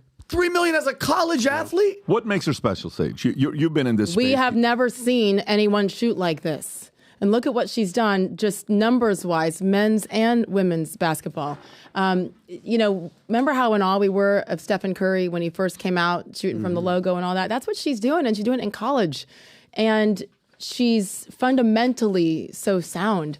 And to take that team to where she took them the last 2 years in a row and couldn't quite get over the top because it is about your full team. Very, very good team, but not quite the South Carolina team and certainly last year's LSU team. She's doing it. The small town girl from Iowa. Like, by the way, there's nothing wrong with that. So I don't understand where the hate comes from. Usually, this is what my mom always told me when, through the years. And oh my gosh, so-and-so said this. She'd be like, you know what?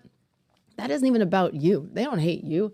They got their own issues. Big time. They got their own insecurities. Big time. Which is shocking considering what these people coming at her have already accomplished. Like, they are some of the GOATs. And it's just so weird. And then, so they said their stuff. And then afterwards, when the national championship ends, it's like, great job, all my love, such respect for what you've done for the game. Like, that comes after they already ripped her on some things. Like, why aren't you celebrating this? Because guess what? This girl single-handedly changed and elevated the sport. And guess who's going to win for that? All of them. Yep. Every single one of these women, even the old veterans who are still playing, like, they're going to benefit because if there's more eyeballs on the WNBA, maybe those salaries will get a little bit higher. So why are you hating on somebody who's helping an entire sport? Like, it's beautiful. I had so many people reaching out to me, and then I read on Twitter, like thousands and thousands, look at the numbers, millions of people she single-handedly brought to the game, brought to the TV screens. Because when it crosses certain lines, you're talking about it on Good Morning America, and they don't know anything about sport. I mean, Robin Roberts certainly does there. Yeah. But like at the end of the day, it's not what they focus on. So she brought so many people in, people who said, I've never watched a women's basketball game, but I did for this. And the parents who want to make sure their young daughters and sons, but daughters are watching pure greatness. So stop with the hate, because guess what? You're going to win. You're going to be thanking Caitlin Clark for this. By the way, Kevin Garnett gave credit to Michael Jordan, saying if it wasn't for Michael doing all these shoe deals, we wouldn't be as wealthy as we are today. You guys better thank him. So she could make a lot of people wealthy. And by the way, Ice Cube offered her $5 million. Dave Portnoy to play in the what do you call it? Half court. What is it called? 3-on-3? 3-on-3. Mm-hmm. And is this the one, Rob, where he says that? Can you play this? This is to play against men, right? That's where I'm going with this, by the way. Come about. Yeah, we made an offer a couple of weeks ago, and, we was hoping to hear something back, and we haven't heard nothing back yet. She was a little busy. But we heard something back. We heard, it's tournament time, but it leaked. And so we didn't want to deny it. Best thing to do is just let people know what was going on. We've looked at our guards over the years and the size of our guards and said, that's a position that if does he give the number, Rob, or no? A female was to play $5 million. $5 Dave Portnoy came back and said, I'll top his Ice Cube's $5 million with $10 million. So she's getting that kind of money being offered to her. So now the question then becomes, does she automatically increase the money for everybody else, or does she have that much of a distance of the second best women's basketball player that's not going to happen to everybody? What do you think? I think eventually, through time. Yeah. I mean, how about the Indiana Fever with the first overall pick? I mean, you talk about changing your franchise completely. Oh. By the way, she's going to a very comfortable place probably for her. Iowa to Indiana. Midwest love, where, I went to Indiana University. That's where I went to school. Like, there's nothing bigger than basketball in the Hoosier So state. did Mark Cuban also went to Indiana. He did. A lot of good people went to that school. Good for you. A lot of great people. Yes. No, but successful. She's successful. I mean, but Mark Cuban's the face of DEI, but go ahead. Yeah. Goodness. Last time I saw him, we were actually at Assembly Hall, Bob Knight's long-awaited return after being fired in 2020, about a month before the pandemic began. We sat next to each other in our candy-striped shirts and pants and watched with tears in our eyes as Bob Knight came back. Yeah, so yeah, a lot of us basketball-loving people. So I think it's gonna take a minute, but no matter what, it'll be interesting to see after the first month of the WNBA, which their season, it's a summer league basically. It's coming up right around the corner. Yeah. It'll be fascinating to see how the numbers look, the ratings, if there is a bump. I'm pretty sure that ESPN and those networks that have WNBA are going to be putting the Indiana Fever on much more than they ever have in the past. I'm going to burst your bubble right now. Go. Nobody gives a shit, and I'll tell you why. She should take this offer from Cube. From Cube? From Dave Portnoy, and not even think twice. You know the highest paid player in the WNBA? Like you know who it is?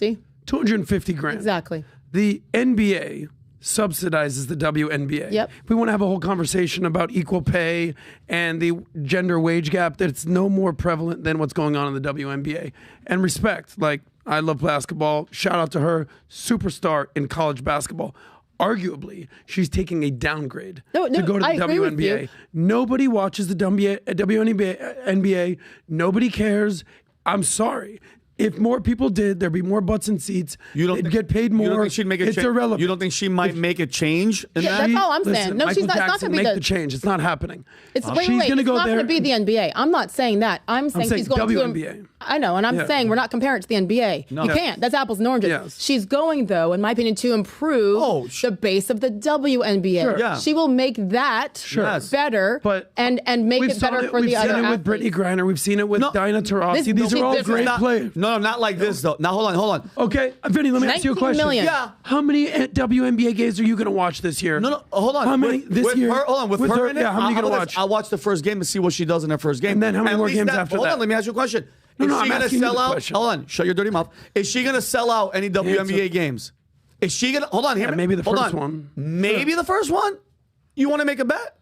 Hold on. How many more eyeballs is she going to bring? Have you ever watched a WNBA and WNBA game from start to finish? Yes or no? No, I don't There watch you any. go. Hold on, ready for this? I haven't watched a regular basketball game from beginning to NBA end. game? That's a lie. All right, hold on. When I was a fucking kid, lie. because you know me so well, you watch me at home Never watching watched sports. an NBA game from start to finish. NBA when I was finals. young, Michael Jordan, Okay, so there I you can go. give two shits about basketball. Two shits. So to Most go to my people point, do. to go to the Most people point, will watch the NBA. to go to the Most people watch the NBA To finals. make his point. Go ahead. go to our people. point. Make your point. Because I'm going to nail this, hit this hammer, that whatever the hell you say. Miss the I'm mark. saying You're gonna miss the she's mark. going to show up. She's going to show up. If she's bringing 18 million eyeballs to and beating the NCAA, watch what she's going to do. Give her a chance. Here's a question, though. He actually makes a very good point on one area, and then you make a good point that I'm going to watch the first game. Honestly, we can probably watch the whole thing at 59 now. I want to see how she does. Exactly. Yeah. I hope she comes out, scores 50, right? Me too. Yeah. But here's the point.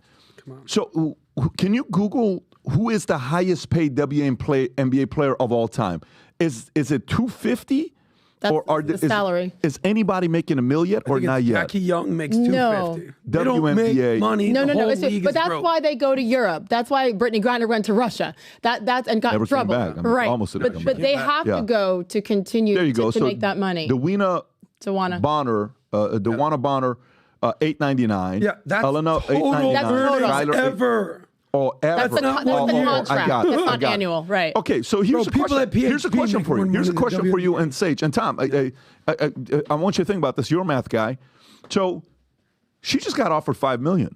Take it. Okay, Portnoy gives $10 million. Here's the question: say we own a WNBA team. You know what we're doing right now? We're sitting there. We're like, oh man, Tom, are we Sage guys? We're the board. What are we going to offer this girl? Better be a lot. And then we're going to be like, our team's not worth a lot of money. We can't afford to pay her $5 million, or can we? Do we go raise the capital and give her a 5-year, $25 million contract, $5 million a year? What do you, Tom? You're a GM guy. You're a baseball guy. What do we do with something like this? How do we make that decision here? You got to make that decision on TV viewership. Oh, I just got a big pop in this. We didn't hear it, by the way. It was your mic. Keep going. I look at it this way: he who raises TV viewership, he or she. Caitlin's a she, but go ahead. Yeah. Yeah. No. the player that raises TV No, just for viewership. people that get confused. But go ahead. Yeah, because there's a lot of trans. That's going to change everything. I mean, Tiger Woods changed golf. I mean, he increased the Just packages. trying to qualify this. No, I'm not qualifying it.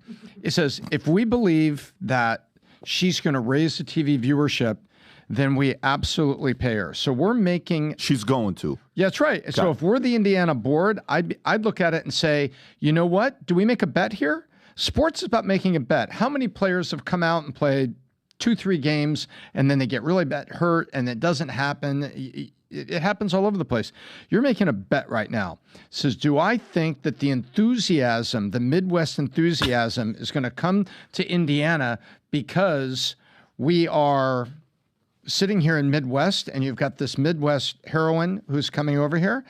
I would look at it and seriously look at making a bet. But in making the bet, you've got all the other owners are going to say, you're also setting a precedent. That's what I was going to say, the precedent. And the precedent better line up with the math of the current TV contract. Well, the beauty of it is that the TV they contract have, is everything. Yeah. CBAs, you covered this, right? The percent of the CBAs have percent of revenue coming to the players, right? That's always the argument. Exactly. 42%, 42.5%, 43%. It's like baseball. And baseball players pray for those big local market, like Yes Networks and what the Dodgers finally did after years, because that goes into the CBA and player contracts are now a percent of that. Salary cap moves up as a percent of that. So if we believe it can happen, we can do it. Or are the other owners going to call us PBD and say, if you do something crazy with her, you could screw the entire league? There's going to be that pressure as well. I really think that. But at the end of the day, you see what she does. I believe the ratings will spike. It will never be to the NBA level. Obviously. So I'm just saying, I'm clarifying, making sure that's not the expectation. But I do think it'll change some things. And most importantly, she's going to make whatever she can in the WNBA. But no matter what, she's already set with the endorsements. She's got millions You think coming she'll in make other 5 a ways. year first year WNBA or no? No. What? Endorsement-wise? No.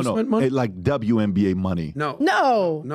It's about the coaches don't even make that. And the coaches right now are certainly much What do you higher think she's paid. going to get paid? $250,000. What's the max right now? What's the WNBA's max? Is that what the number is? 250. She might not even. Is there a max in WNBA? I don't even know if there's Is there a is it a max? set? Yes. Are you sure? Go to it says WNBA salary cap. It's only about $1.5 million, isn't it? Salary cap for the team. Well, go for it. It says, will you? And if you look at the roster, I mean, some of these girls are making nothing. Got it. The first round pick. Don't ask me why I know Indiana this. Fever. Oh, for the team cap, of course. There's always those Yes, caps. there's a team cap. There's the Tom, I'm glad you brought up the CBA, the collective bargaining agreement. It's slotted in. So if you're the first pick in the NFL, like the first pick is going to be the quarterback from USC. I forget his name. Yeah. He's slotted in. It's not. He can't negotiate. It's slotted in. Our second pick gets this. Third pick gets this. You know how much the first pick for the WNBA makes? Slotted in. 75 G's. That's what Caitlin Clark is going to make this year. Now, she'll make more from doing an endorsement at the local Indiana Goodyear tire plant than she's going to make in the NBA this She already WNBA has, she already has right now That's my Gatorade point. and a couple of others. She's making millions right now. There it is right there. The many plays the top 10 each make 70 grand. She's going to make 76 grand. By the way, you know what though? Let me tell you, it's unfair to whatever team she goes to. Crazy. Is the luckiest team out there. It's Indiana. Because watch this. You know what? Rob, can you Google what was the average MLS team's valuation 20 years ago? Average MLS team valuation 20 years ago. Whatever. I mean. Let's see if we can see Major League Baseball, not today, but history of MLS team valuations. Anyways, you could buy an MLS team. You know, Tom, we know one of our investors that invests into the company. He bought the Houston Dynamo, I think, for $25 million. If I'm not mistaken. Dash and the stadium. Oh, and the dash and the stadium for $25 million. And this was 10 years ago, I believe. Okay? 10 years ago. What is Inter Miami? We went to a game the other day. What's Inter Miami worth today? $1.5 billion, right? Because of who? Because of Messi. Exactly. And Beckham. Beckham brought a lot of these guys, right? So, but I'll say this. If she goes and all of a sudden, privately, I'm calling, you're not picking up, and then you pick up the phone, I hear background, loud music, I'm like, Vinny, are you watching Caitlin Clark? No, I'm not. Yeah. Vinny. No, FaceTime. I FaceTime. can't. And then all of a sudden it turns to a notebook. But if all of a sudden she brings those kinds of eyeballs, and she has like a initially game changer. Yes, and especially because of the trash talking that was coming her way from some of those legends in and out of the game right now. You know, everybody's going to be paying attention to that. That's what's going to make it. There's going to be girls in mullets and cut off flannels are coming. I went to Vinny's house. He had a poster of Caitlin Clark in his living room. Yeah, I'm not playing decked games. out. Her first game prediction, because I think it's coming up, 14 points, 3 assists, 6 assists, 2 rebounds. What she did in college was incredible. Okay. That does not translate to the WNBA. You sure? It's just like the best player in college, Zach Edey, let's say. His first game in the NBA, he'll have 4 points and 3 rebounds. It just doesn't work that way. I could be wrong. Caitlin Clark can just show up and score 50. I do think it's a different game. Guy, I think it's a different game. Crazy breaking news. You were right. Was I right? What? O.J. Simpson dead. No way. I just said it to Pat. Yep. Wow. 5 minutes ago. O.J. Simpson dead at 76. O.J. What? Double murder? Someone killed him and a girlfriend? O.J. Simpson. No, he was out of prison, right? Don't joke. Oh, yeah. He was long Don't ways joke out. about a murderer. Now we're sympathetic. No. Go to O.J. Simpson's Don't joke Twitter about account. cause of death until we find out Go what's to up. O.J. Simpson's Twitter account right there. Just a few minutes ago, 12 minutes ago, their family tweeted this. On April 10th, our father, O.J. Simpson, succumbed to his battle with cancer, was surrounded by his children and grandchildren. During this time of transition, his family asked that you please respect their wishes of privacy and grace. Oh, my God. What a.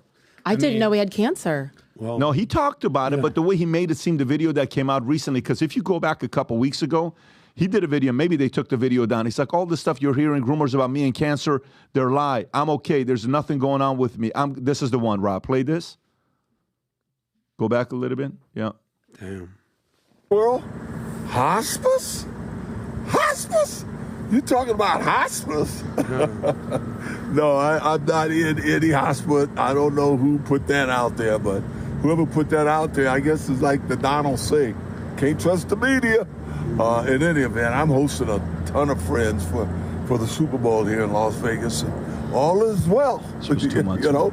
So, hey, guys, one thing you got to give him take credit care. for. Have a good Super Bowl weekend. He's got the Bill Clinton syndrome. Which one? I did not have any relations with that. Or if it doesn't fit, it must have quit. Camera. The hand. Yeah. What do you mean? Like the craziest thing of the entire thing, which guys, everybody knows what happened. This guy, the audacity to write a book after the murders, and the book was called "I Didn't Do It, but if I did, this is how I would have done it." But do you know what he's been doing for the last handful of years? Jeez. He's been out there lurking, searching. For looking for victims, for the killers. How do you process of this? Nicole Brown, On a serious Smith, note, and Ron Goldman? How do you process this?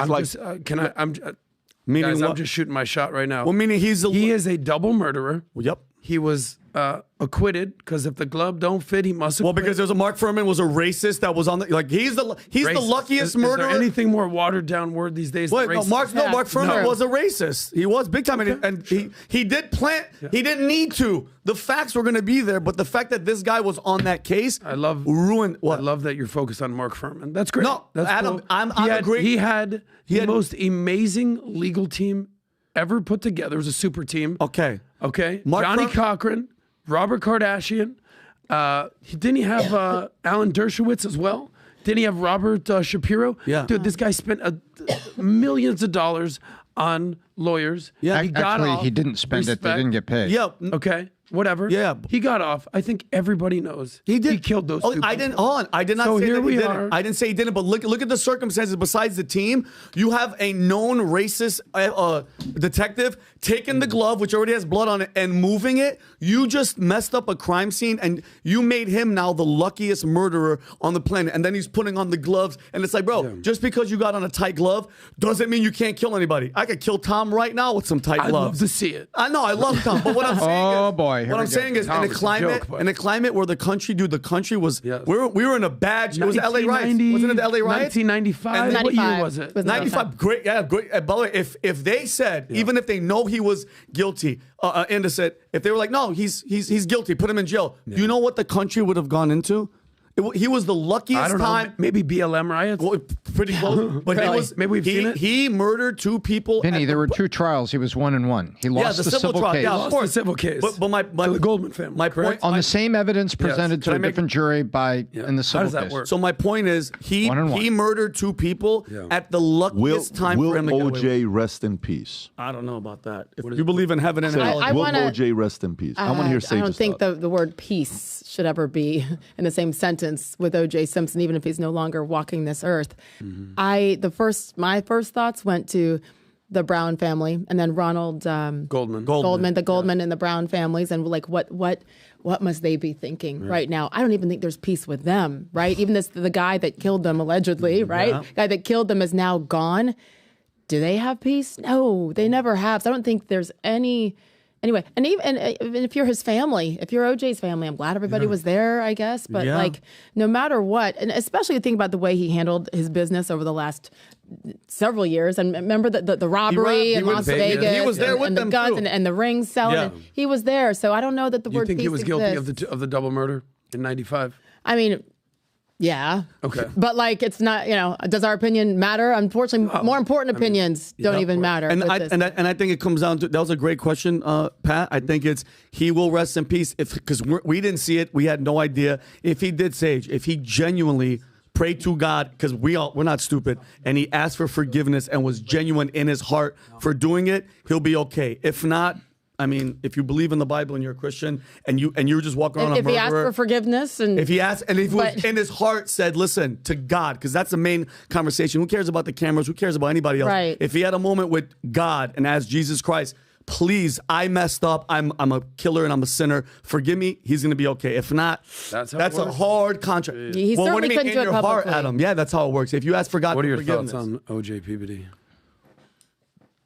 Never been a fan Yeah. on what he's done and how he handles himself in media. Just, to me, Even that video. always came across Yeah. fake. Always came across as the deceptive, and all of that. But look, man, there's anytime anybody that dies, and I talk to my guys over the years or whoever it is, friends, family.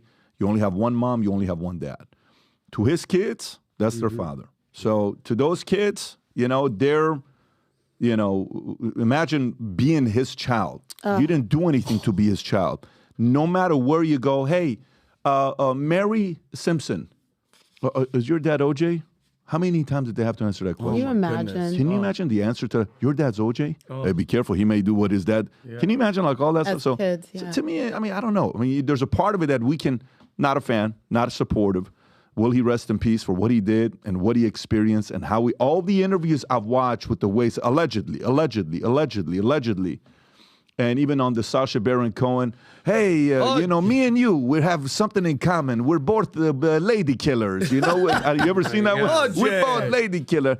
You know who this is? This is OJ. La la la la la la la la. He's like, did you just? OJ. OJ. That's so funny. I mean, even to the point where a Sasha. But anyways, there's two sides. One side, hey, you believe in God. If he did what he did, only God can judge me. He's about to find out what's going to happen. None of us are going to know. Well, on the other side, I feel bad for the kids. I feel bad for those who are directly loving him. family. Yeah, that part is. I hate that such great memories as an athlete just gone. He did this to himself. Yeah, he was Just great. Trophy, and all Buffalo the Bills, 2,000 commercials yard, that he was Naked in, and Gun, that Leslie smile, Nielsen. like that was back in football's heyday too, right? Like he was great. Yeah, it was so sad to Well, watch. PBD, I mean, I just, little caveat, the kids that you're talking about, you feel bad for the kids? Well, their mother was Nicole Brown Simpson that was murdered by their dad, allegedly OJ. So talk about grappling with the sadness and reality and disgustingness of life. It wasn't like their kids were like, yeah, we love you, Dad. But he's close to his kids. Yeah. He's so yeah, I From what get we it. hear, I get mean, it. Yeah, all I'm saying Yeah. to you is, listen. How many more complicated situations? We all remember where he was with the Bronco, right? We all remember AC, that. Like almost like if you buy a Bronco, I bet some people sit there and say, "Would you like to buy a Bronco?" Like he probably heard white Broncos one? change. Not a white one. I'll get a red one. Yeah, exactly. Definitely not a black Bronco, you know what I'm saying? But white Broncos. No, what? I'm not the one. Can you imagine like that jokes that people could say? I don't know. I think there's just there's a lot of stories with this, but 76. 76 years old. Yep. 76 years old that this happens. Anyways. He had 2 kids with Nicole and 3 kids separately. So there's probably a different relationship between those 3. Yeah. In the All right, let's go to a couple different issues here. Since we're together. So, Sage Steele says ESPN told her not to deviate from Biden's interview script. Now, we've seen what you've said about it. Tell us a little bit more about it. I know you did the Rob. If you can play one of the clips with her and the great Joe Biden, if we can put that the moment together. Did he smell old? And that It's not in person. A video. It was Oh, it was. Zoom. Okay, it was Zoom. My bad. Do you have that, Rob, or you don't have it? If you don't, I can find it. Give me 1 minute. Okay. So how was that? Did you approach ESPN? Did ESPN approach you? Did ESPN say we want you to interview him? What was that like? ESPN came to me and said, what are you doing next Tuesday? Listen, I don't know the goings on behind the scenes about even how the interview came to be. If you think about during Barack Obama's presidency, we had him on every March. Remember, he filled out the brackets on ESPN for 8 years. And then nothing when Trump was in office. It was complete avoidance. And then with his Biden interview. So this is only 2 months after he took office. And there were a lot of cooks in that kitchen of coming up with the scripts and the exact questions and the exact wording. And I was to stick to that script. Was there anything in it, Sage, that you in your heart, like you wanted to be like, wait a minute, did anything, or was it just so scripted that you didn't even have a chance to think of something different to like press him on it? Because obviously, I mean, you couldn't, but was there anything inside that you wish you could have said? Yes. What would be one of the things that you wish, honest God, Sage, I'm so curious. Question. Because I saw it, Sage. What was the burning one that you could have been like, hey, guys, I don't give a damn if it costs me my job. Boom. Yeah, it was the first question, one of the first questions out of the gate, which was about the potential cancellation of the Major League Baseball All-Star Game in Atlanta. Oh, wow. Based on, quote-unquote, illegal racist voting laws in the state of Georgia. Wow. And he said that he would be fine with, and he would support removing the All-Star Game from Atlanta, because of the racist voting laws, when I think his answer was about, you can't even bring water to people standing in line. I'm like, what? What is he even talking? Was that the Sage? Was that the whole, black people, they can't get IDs. So how are they supposed to vote? They're supposed to have no idea. That's exactly what it was. And again, you're coming off of George Floyd 2020. So this is March of 2021. And so that Black Lives Matter thing hadn't been fully exposed at that point. Yeah. By the way, I give Candace Owens credit for that, because I was listening to her back during that time. And she's like, wait a minute, I've gotten online. I've tried to follow like you can follow like money that the businesses make and where it goes. And you couldn't find anything. So that's when I immediately was like, what is this BLM thing? What does it stand for? Anyway, so that was in everybody's heads when this came up. And I mean, hello, have you seen me? I wanted to say, so you're telling me that because of the color of my skin, I'm not smart enough to be able to remember to bring my driver's license to when I go and stand in line to vote, or to get one in the first place? Like, stop. What you're saying is actually racist. That's what I'm saying. Yeah, he's the most, if you go to the history, the track record, he has said more racist shit than any president, and they just go, he's old. And that guy, go look at his past of put y'all back in chains, and if you don't vote for Trump, then you ain't black. And you ain't black. And the amount of shit that he has said about black people, nobody cares. But it's also in the state of Georgia, and that's what many Democrats, of course, and the left in the state of Georgia were saying, that this is so racist. And I'm like, is it this simple now, where you as the commander-in-chief are able to say that that's racist, and there's people not bringing water to only black, you're going to give water to white people, not black people. Not black. Like, shut up and stop. So that was what I would have loved to have said, is please, can you tell me, so does that mean, like, which ones of us are smart enough? Is it because I'm lighter skinned? But like, what are we saying? That's what I wish I could have said and done. And you know what would have happened, Sage? That screen would have been they would have cut the transmission just like that. Did you say that you had Trump come on ESPN, or they didn't invite him? What happened with that? 4 years of Trump in office. Never once. Weird. Never once. After 8 years, every year with Obama. And by the way, even if you think about, if you're courtside, if he was courtside at an NBA game or an NCAA game, because he's a huge basketball fan, that camera was always over there. ESPN, ABC, that was zooming in on the president. There's certainly some hesitation when Trump comes out onto the football field. Or I do think it's funny with UFC, because UFC airs on ESPN Plus, ESPN platforms, and you've got Dana White. And Trump sitting side by side in ESPN. You gotta have to put the Did you camera do on him anything there. with Obama ever or no? Did I? Yeah. No, never once. Never met Did him. you ever meet him? Oh, you've never met him? No, I would have loved to. Listen, I posted the picture of us basically at the UFC fight when Dana and I had met Trump once before at his Live Golf event in Bedminster in 2022 in New Jersey at his course, and he was wonderful. I had a great talk then. This was the second time I met him at the UFC thing. Can I just thought it was like, I don't care who you are, if you're the sitting president or former president, it's an honor to meet you. I disagree vehemently with a lot of what Barack Obama said and did, but it would be an honor to meet him, and I would have posted that picture too. Did Trump not show up because ESPN didn't want him on? No, I'm saying he did when we were there. No, in Miami. you said this is No. out the bracket. Telling the UFC stuff. I got you. Telling the UFC. Oh no, the brackets were never. That bracket opportunity was never offered to Donald Trump. That's my point. Yeah. That they didn't offer it Of to course him. not. Oh hell no. And then you covered there's been multiple. Look at that.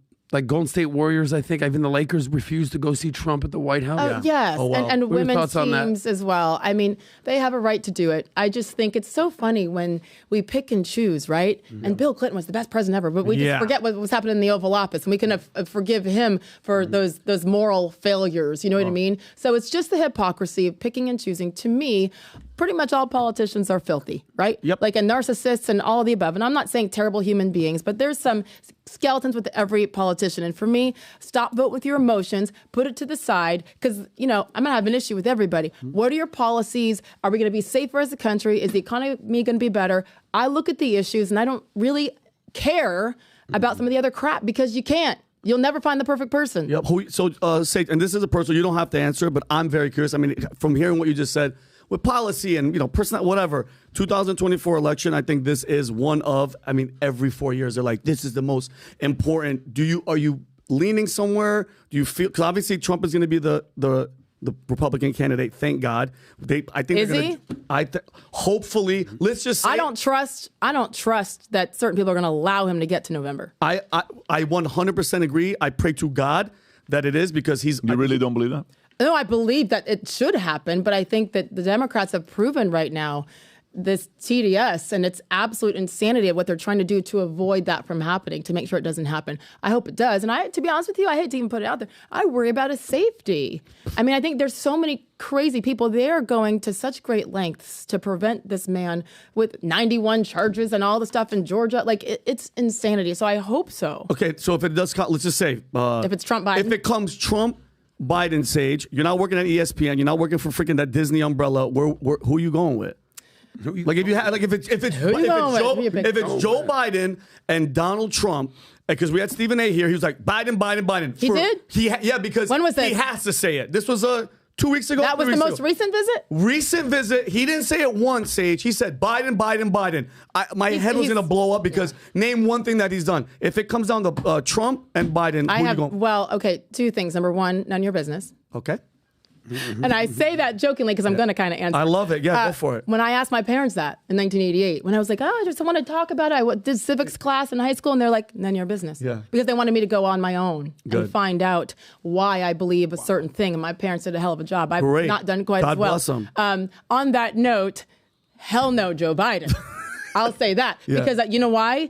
I care about this country and where we are right now, just with national security, whether it's across the pond or at the border. It is brutal. And I follow all the inflation numbers. I follow the economy. I follow the divisiveness that this administration puts out every single day. So there's no way on God's green earth that I would vote for Joe Biden.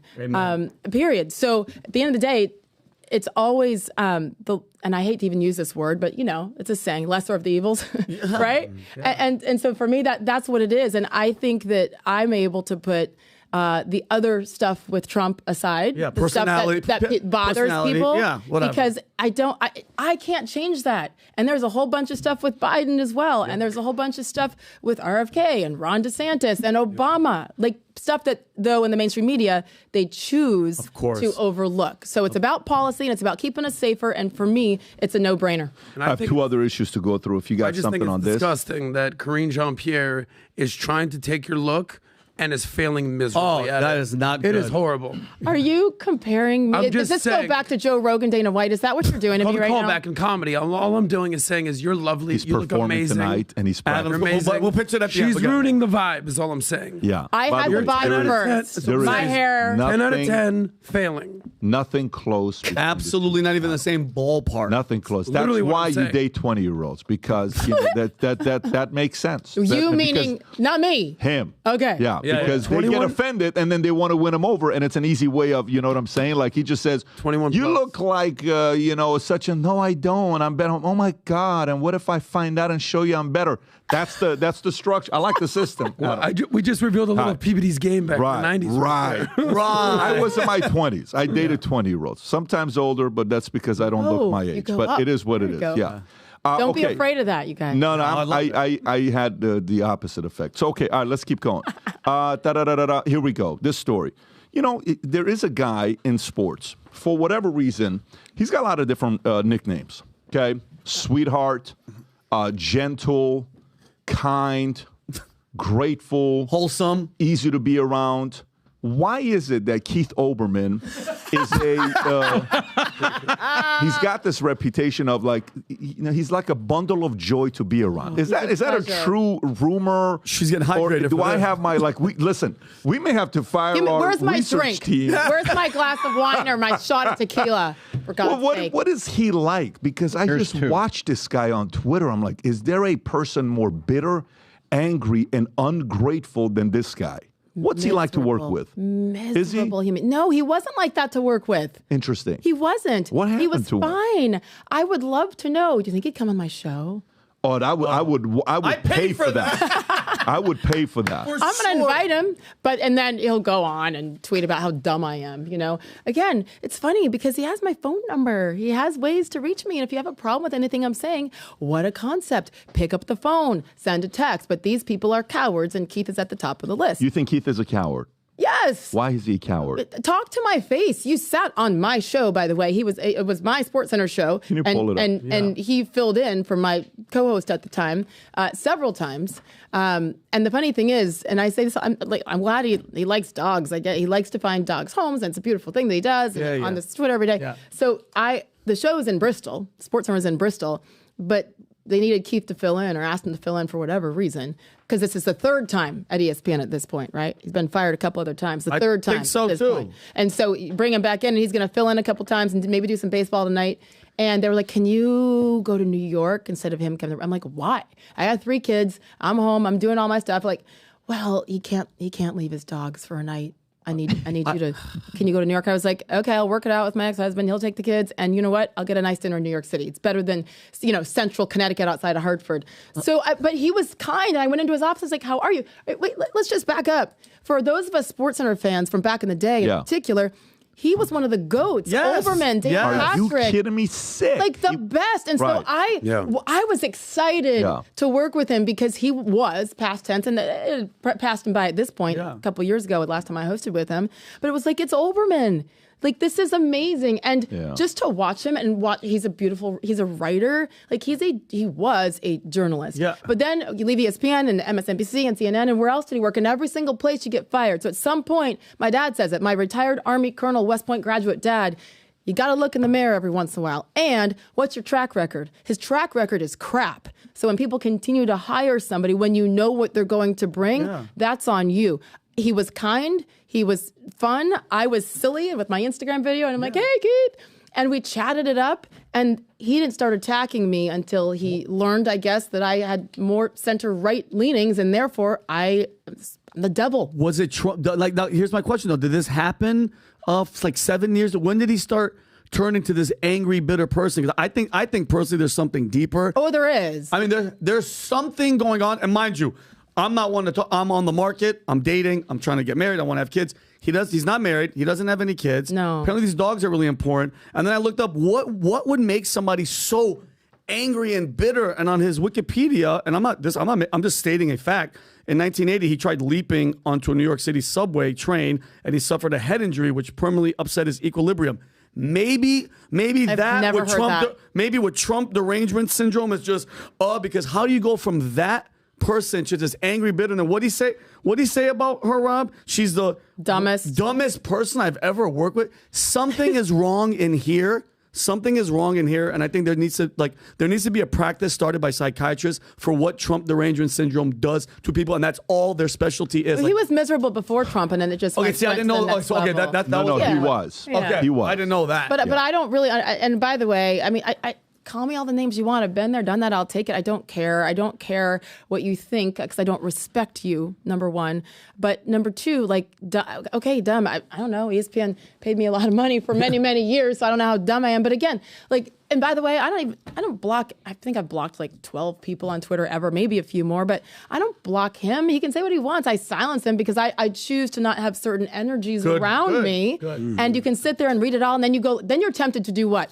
Oh my God. And I used to do that, and a couple times a year I'll go back at him. I did it recently, so once or twice a year. You just have fun with it. Just have fun with it because I'm like, dude, you like get a life. Yeah. He stands on the balcony overlooking Central Park, and then he talked about all the women that he dates, and does he have money? I would hope so after all those contracts at all those places. But it's just the point is, it's such a talented human being who has made a choice. I say it to my kids all the time. Happiness is a choice. He is choosing misery and to be hateful towards others. And so congratulations. Enjoy your life. Yeah, I'll read about another person. Yeah, he should have money. He's been around the block for a minute, and he's done well for himself.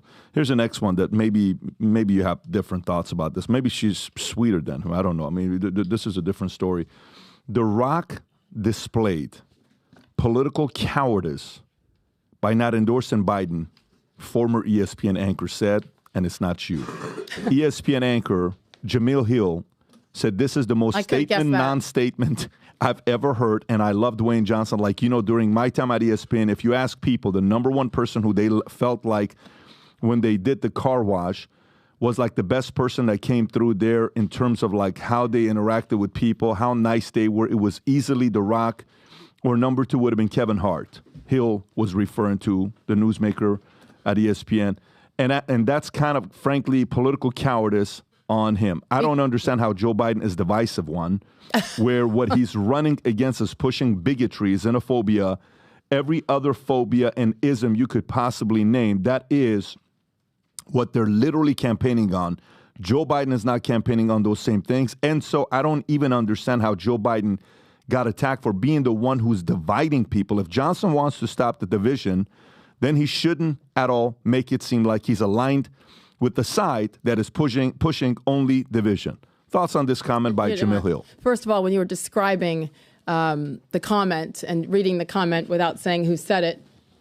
You knew already? Yeah. No, and by the way, I hadn't read it. Okay. Like, I hadn't even seen it. But you kind of Again, I choose to keep certain people out of my space because I like positive people. She's not telling the truth, and she's way too smart to not tell the truth about something like that because this administration has been incredibly divisive from day one on pretty much every topic. And so, like, it's either being uneducated, ignorant, lying, I don't know what it is. I think it's so funny that so many people now are asked the question and then because The Rock has a certain skin color, she's saying, shame on you, basically. So once again, we pick and choose when we want to call out racism. That is racist to say, what a disappointment that you are choosing to vote for or to not support Joe Biden now, right? Yeah. Well, you ain't black. Because he's black? Yeah. I don't even know what he is. Is he biracial? Hawaiian, Samoan? What is Rock? Because he has brown skin, then therefore you must think a certain way. It is so close-minded. It is so racist. It is so tired, yet it's so predictable. Yep. And that's what's sad because I know her. And she is better than that. She's one of the smartest people I've ever met and worked with. And those comments are just stupid. But to me, it goes well beyond that. I think so many people like Jamel make the choice to just keep throwing that racist word out there. There's too much money to be made for them to not claim racism and any other ism. And it just gets old. But that continues to do what?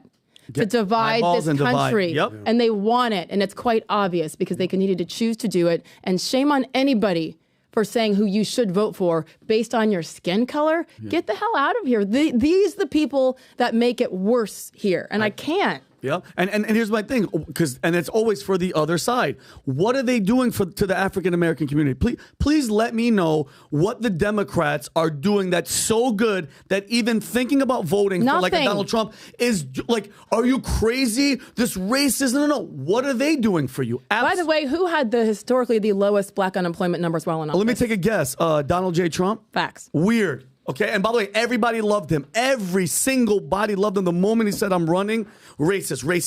Got some crazy data here. Tom, can you show us what the Wall Street Journal poll just came up with early this morning, April 11th? Go for it. Well, you know what I like? My phrase is words talk, numbers scream.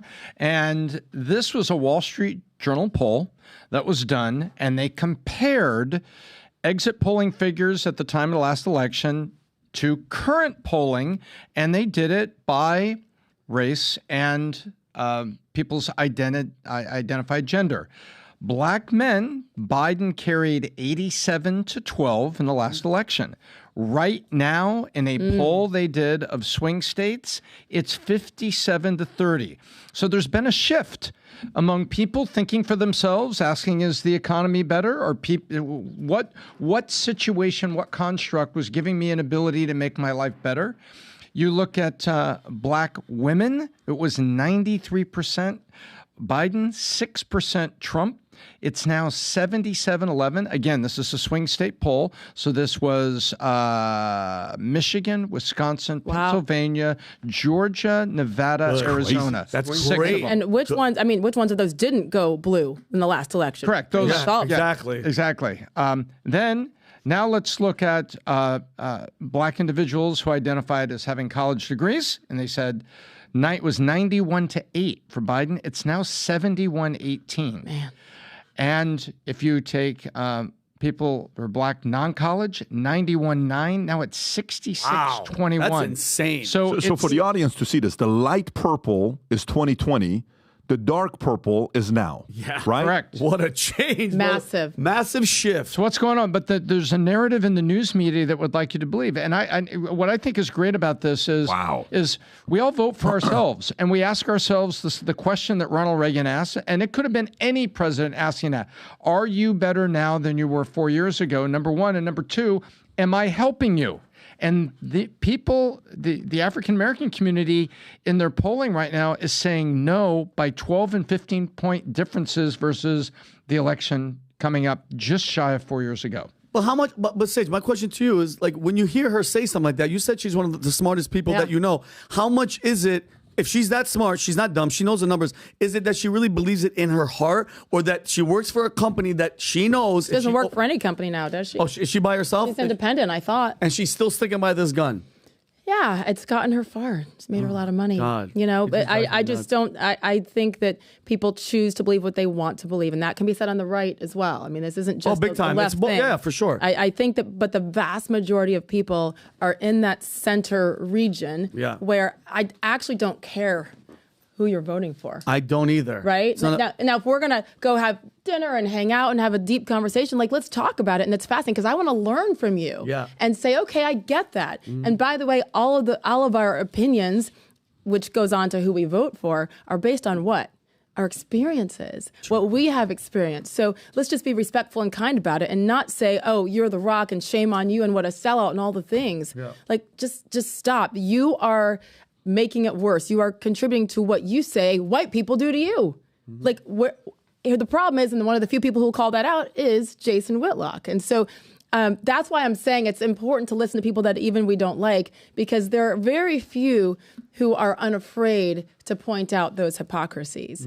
And I think that that's the only way to do it. It's funny, though, in person, like I was at the Final Four in Phoenix. I had so many people coming up to me, so many black people coming up to me saying, keep going on this, and I'm with you, and, you know, whatever, Biden, like, because it comes down to what you said. Like, how is whoever is in command, how is he helping us and our communities? And unfortunately, in these blue cities, it has been going south for, 50 years, but because what is preached is the Republicans hate you and they're racist, they've listened. And I think now it's to the point where they're saying, let me do my own research and be honest about it, even though it is scary to go against your family in many ways, in your community. There is an incredible pressure in the Black community to stick to script. I can only imagine. Yeah. What you just talked about. Would there be anybody you wouldn't sit with? Like, you said you talk to Keith Olbermann, you'll talk to this. Would there be anybody like, I just have no interest in talking to that person? Yeah, no, there's really nobody. I mean, there's certainly people I'd prefer over others. Yeah. But I think that if you So you wouldn't run away if somebody wanted to sit down and have a conversation. It's like, I want to talk to you and I want to do a long form podcast. You would entertain opposing ideas. Of course. And I would hope that they would sit down with me. However, I will say this. If I'm choosing between one or the other, and there's someone that I know leads with hatred and wants to be divisive and is just going to try to use me to get some clickbait and do a fight, like, I mean, I'm not saying I wouldn't, but it's a waste of my time. Like, I'm 51 years old. You know why I don't feel the need to. You know why I like those? You know why I like those? Here's why I like those. Because at the end of the day, when you sit down with somebody like that and somebody goes there, you've already won the argument. But the audience gets to see what they're saying, and you get courage and credit for agreeing to do that sit down. You almost come across fearless when you do that. You know what I'm saying? And so there's something there. Tom, you were going to say something about this poll. Go ahead. Yeah. No, it's in the middle of the dialogue there. You commented about people coming up to you in Phoenix. So you were seeing in whispers and people coming up to you these kind of figures coming true. Oh, yeah. In Phoenix? It's amazing. And then I get a lot of DMs. But it's quiet. It's very quiet. And it goes right back to how it was when I was at ESPN, when there were a handful of conservatives, and it was like, and we kind of whisper in the corner, literally, or text me. You couldn't say it out loud. And the opposite, certainly, it goes the opposite direction for people who thought the other way. But they're coming up. But you know what?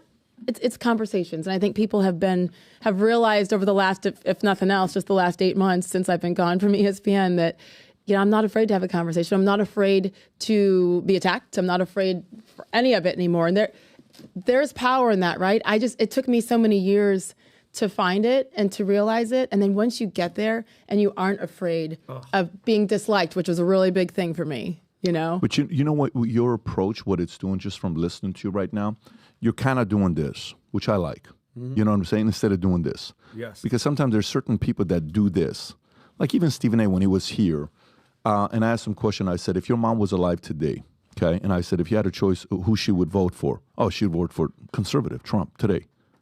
His mom. So, but the fact that he's saying that and he's being straight up about it, he knows the person that impacted his life the most is his mom, and he's willing to give that straight up answer. You got to respect it. You're sitting here, you've been complimentary, you've given feedback to Candace, and you've been complimentary, and you've given feedback to Stephen A. and been complimentary. We need a little bit of this, right? We need a little bit of, hey, I'm willing to talk. It's okay. Feedback to both sides. I agree. This is you. I think this is going to be a little bit of your brand.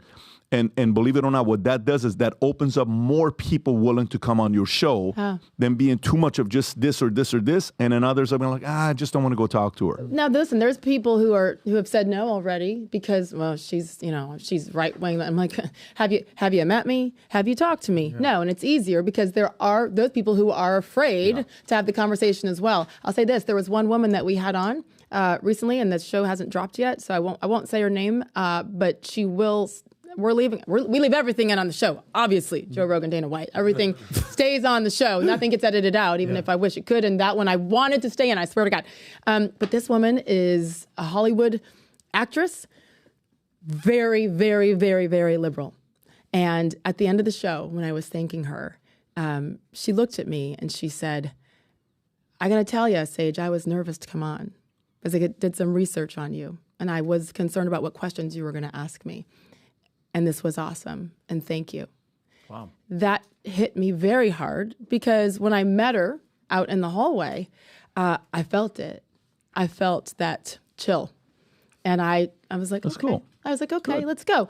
And sometimes it isn't even the words or the question that you ask, because it could be very political. It's the way you say it. And so to me, that's everything. And it was a victory for me because I felt her hesitation. I felt that she was like, who's this? And I was like, okay, publicist is saying I should do it, fine. She has a hell of a lot more followers than me. She didn't need me.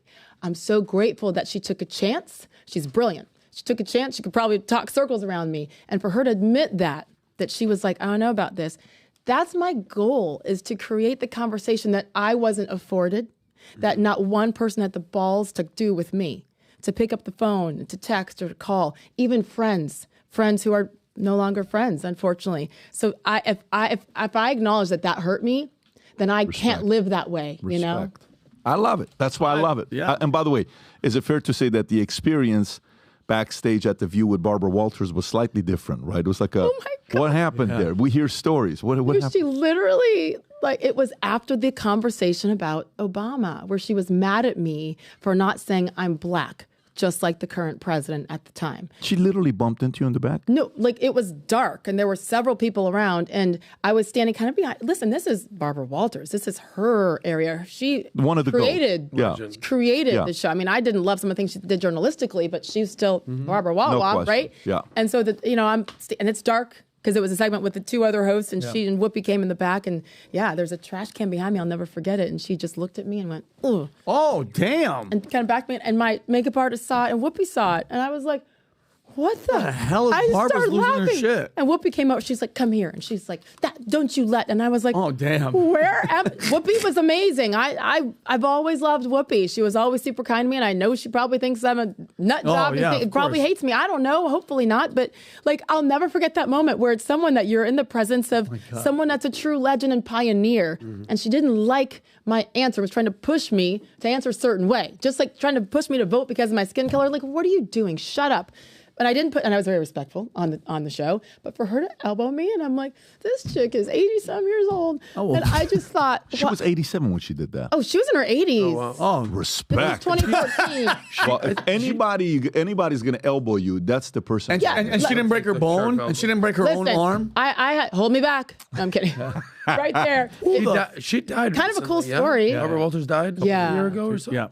Yeah, so many fun experiences on The View, that's for sure. Well, fantastic. This has been great. Gang, I want to wrap it up. Again, if you got questions for Sage, she's on Connect, you can ask her. You can also go to the Connect with Adam, Vinny, if you can go to the next one as well. Rob, you got their QR codes. You can ask him any of these questions. Look at those handsome faces. Tom just crossed 2,000 Connects. Vinny just crossed 1,400. Tom's at 2,100. And I think Adam just crossed 1,500 paid Connects. Yeah. Exciting stuff. And then tonight, some specials going on. Can you pull this up? Wow. Vinny, tell us about tonight. All right, guys. What's up, Vinny? Guys, it's going to be the Valuetainment takeover. Adam's performing. Rob's performing. We have special guests.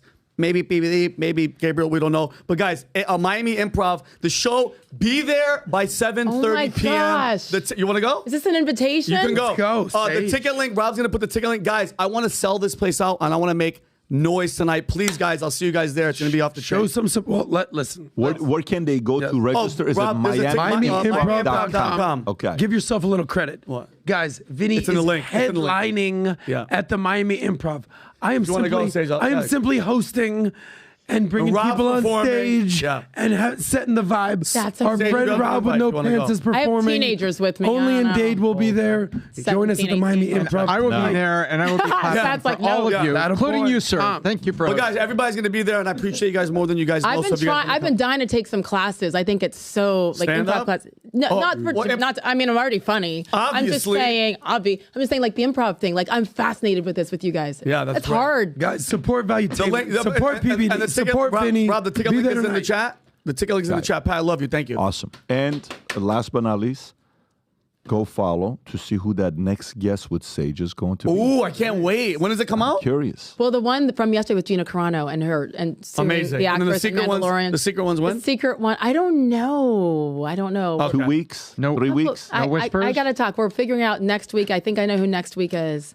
Okay. Well, stay tuned. I'm learning this whole world, by the way. So I need advice. I will take it from the expert. What's the schedule? What's your regular day? Every Wednesday. Every Wednesday? Yes. Sage Steele Show, YouTube, Spotify, wherever you get podcasts. Sage, it's awesome having you on. I'm sure we will do many, many more of these. Thank you for having me. Especially now that you are coming to the great state of Florida, South Florida. Finally. It's going to be great. Gang, take care, everybody. Have a great weekend. Tomorrow morning, Dame Dash drops. Dame Dash.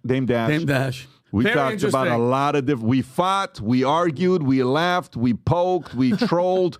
We talked about a lot of different things. We talked Diddy. We talked, Jay, we talked Biggs, we talked everybody. We talked Aaliyah. I mean, it was a very interesting thing. We talked a lot of. He kept bringing up Trump, but it'll drop tomorrow morning. Take care, everybody. Bye bye.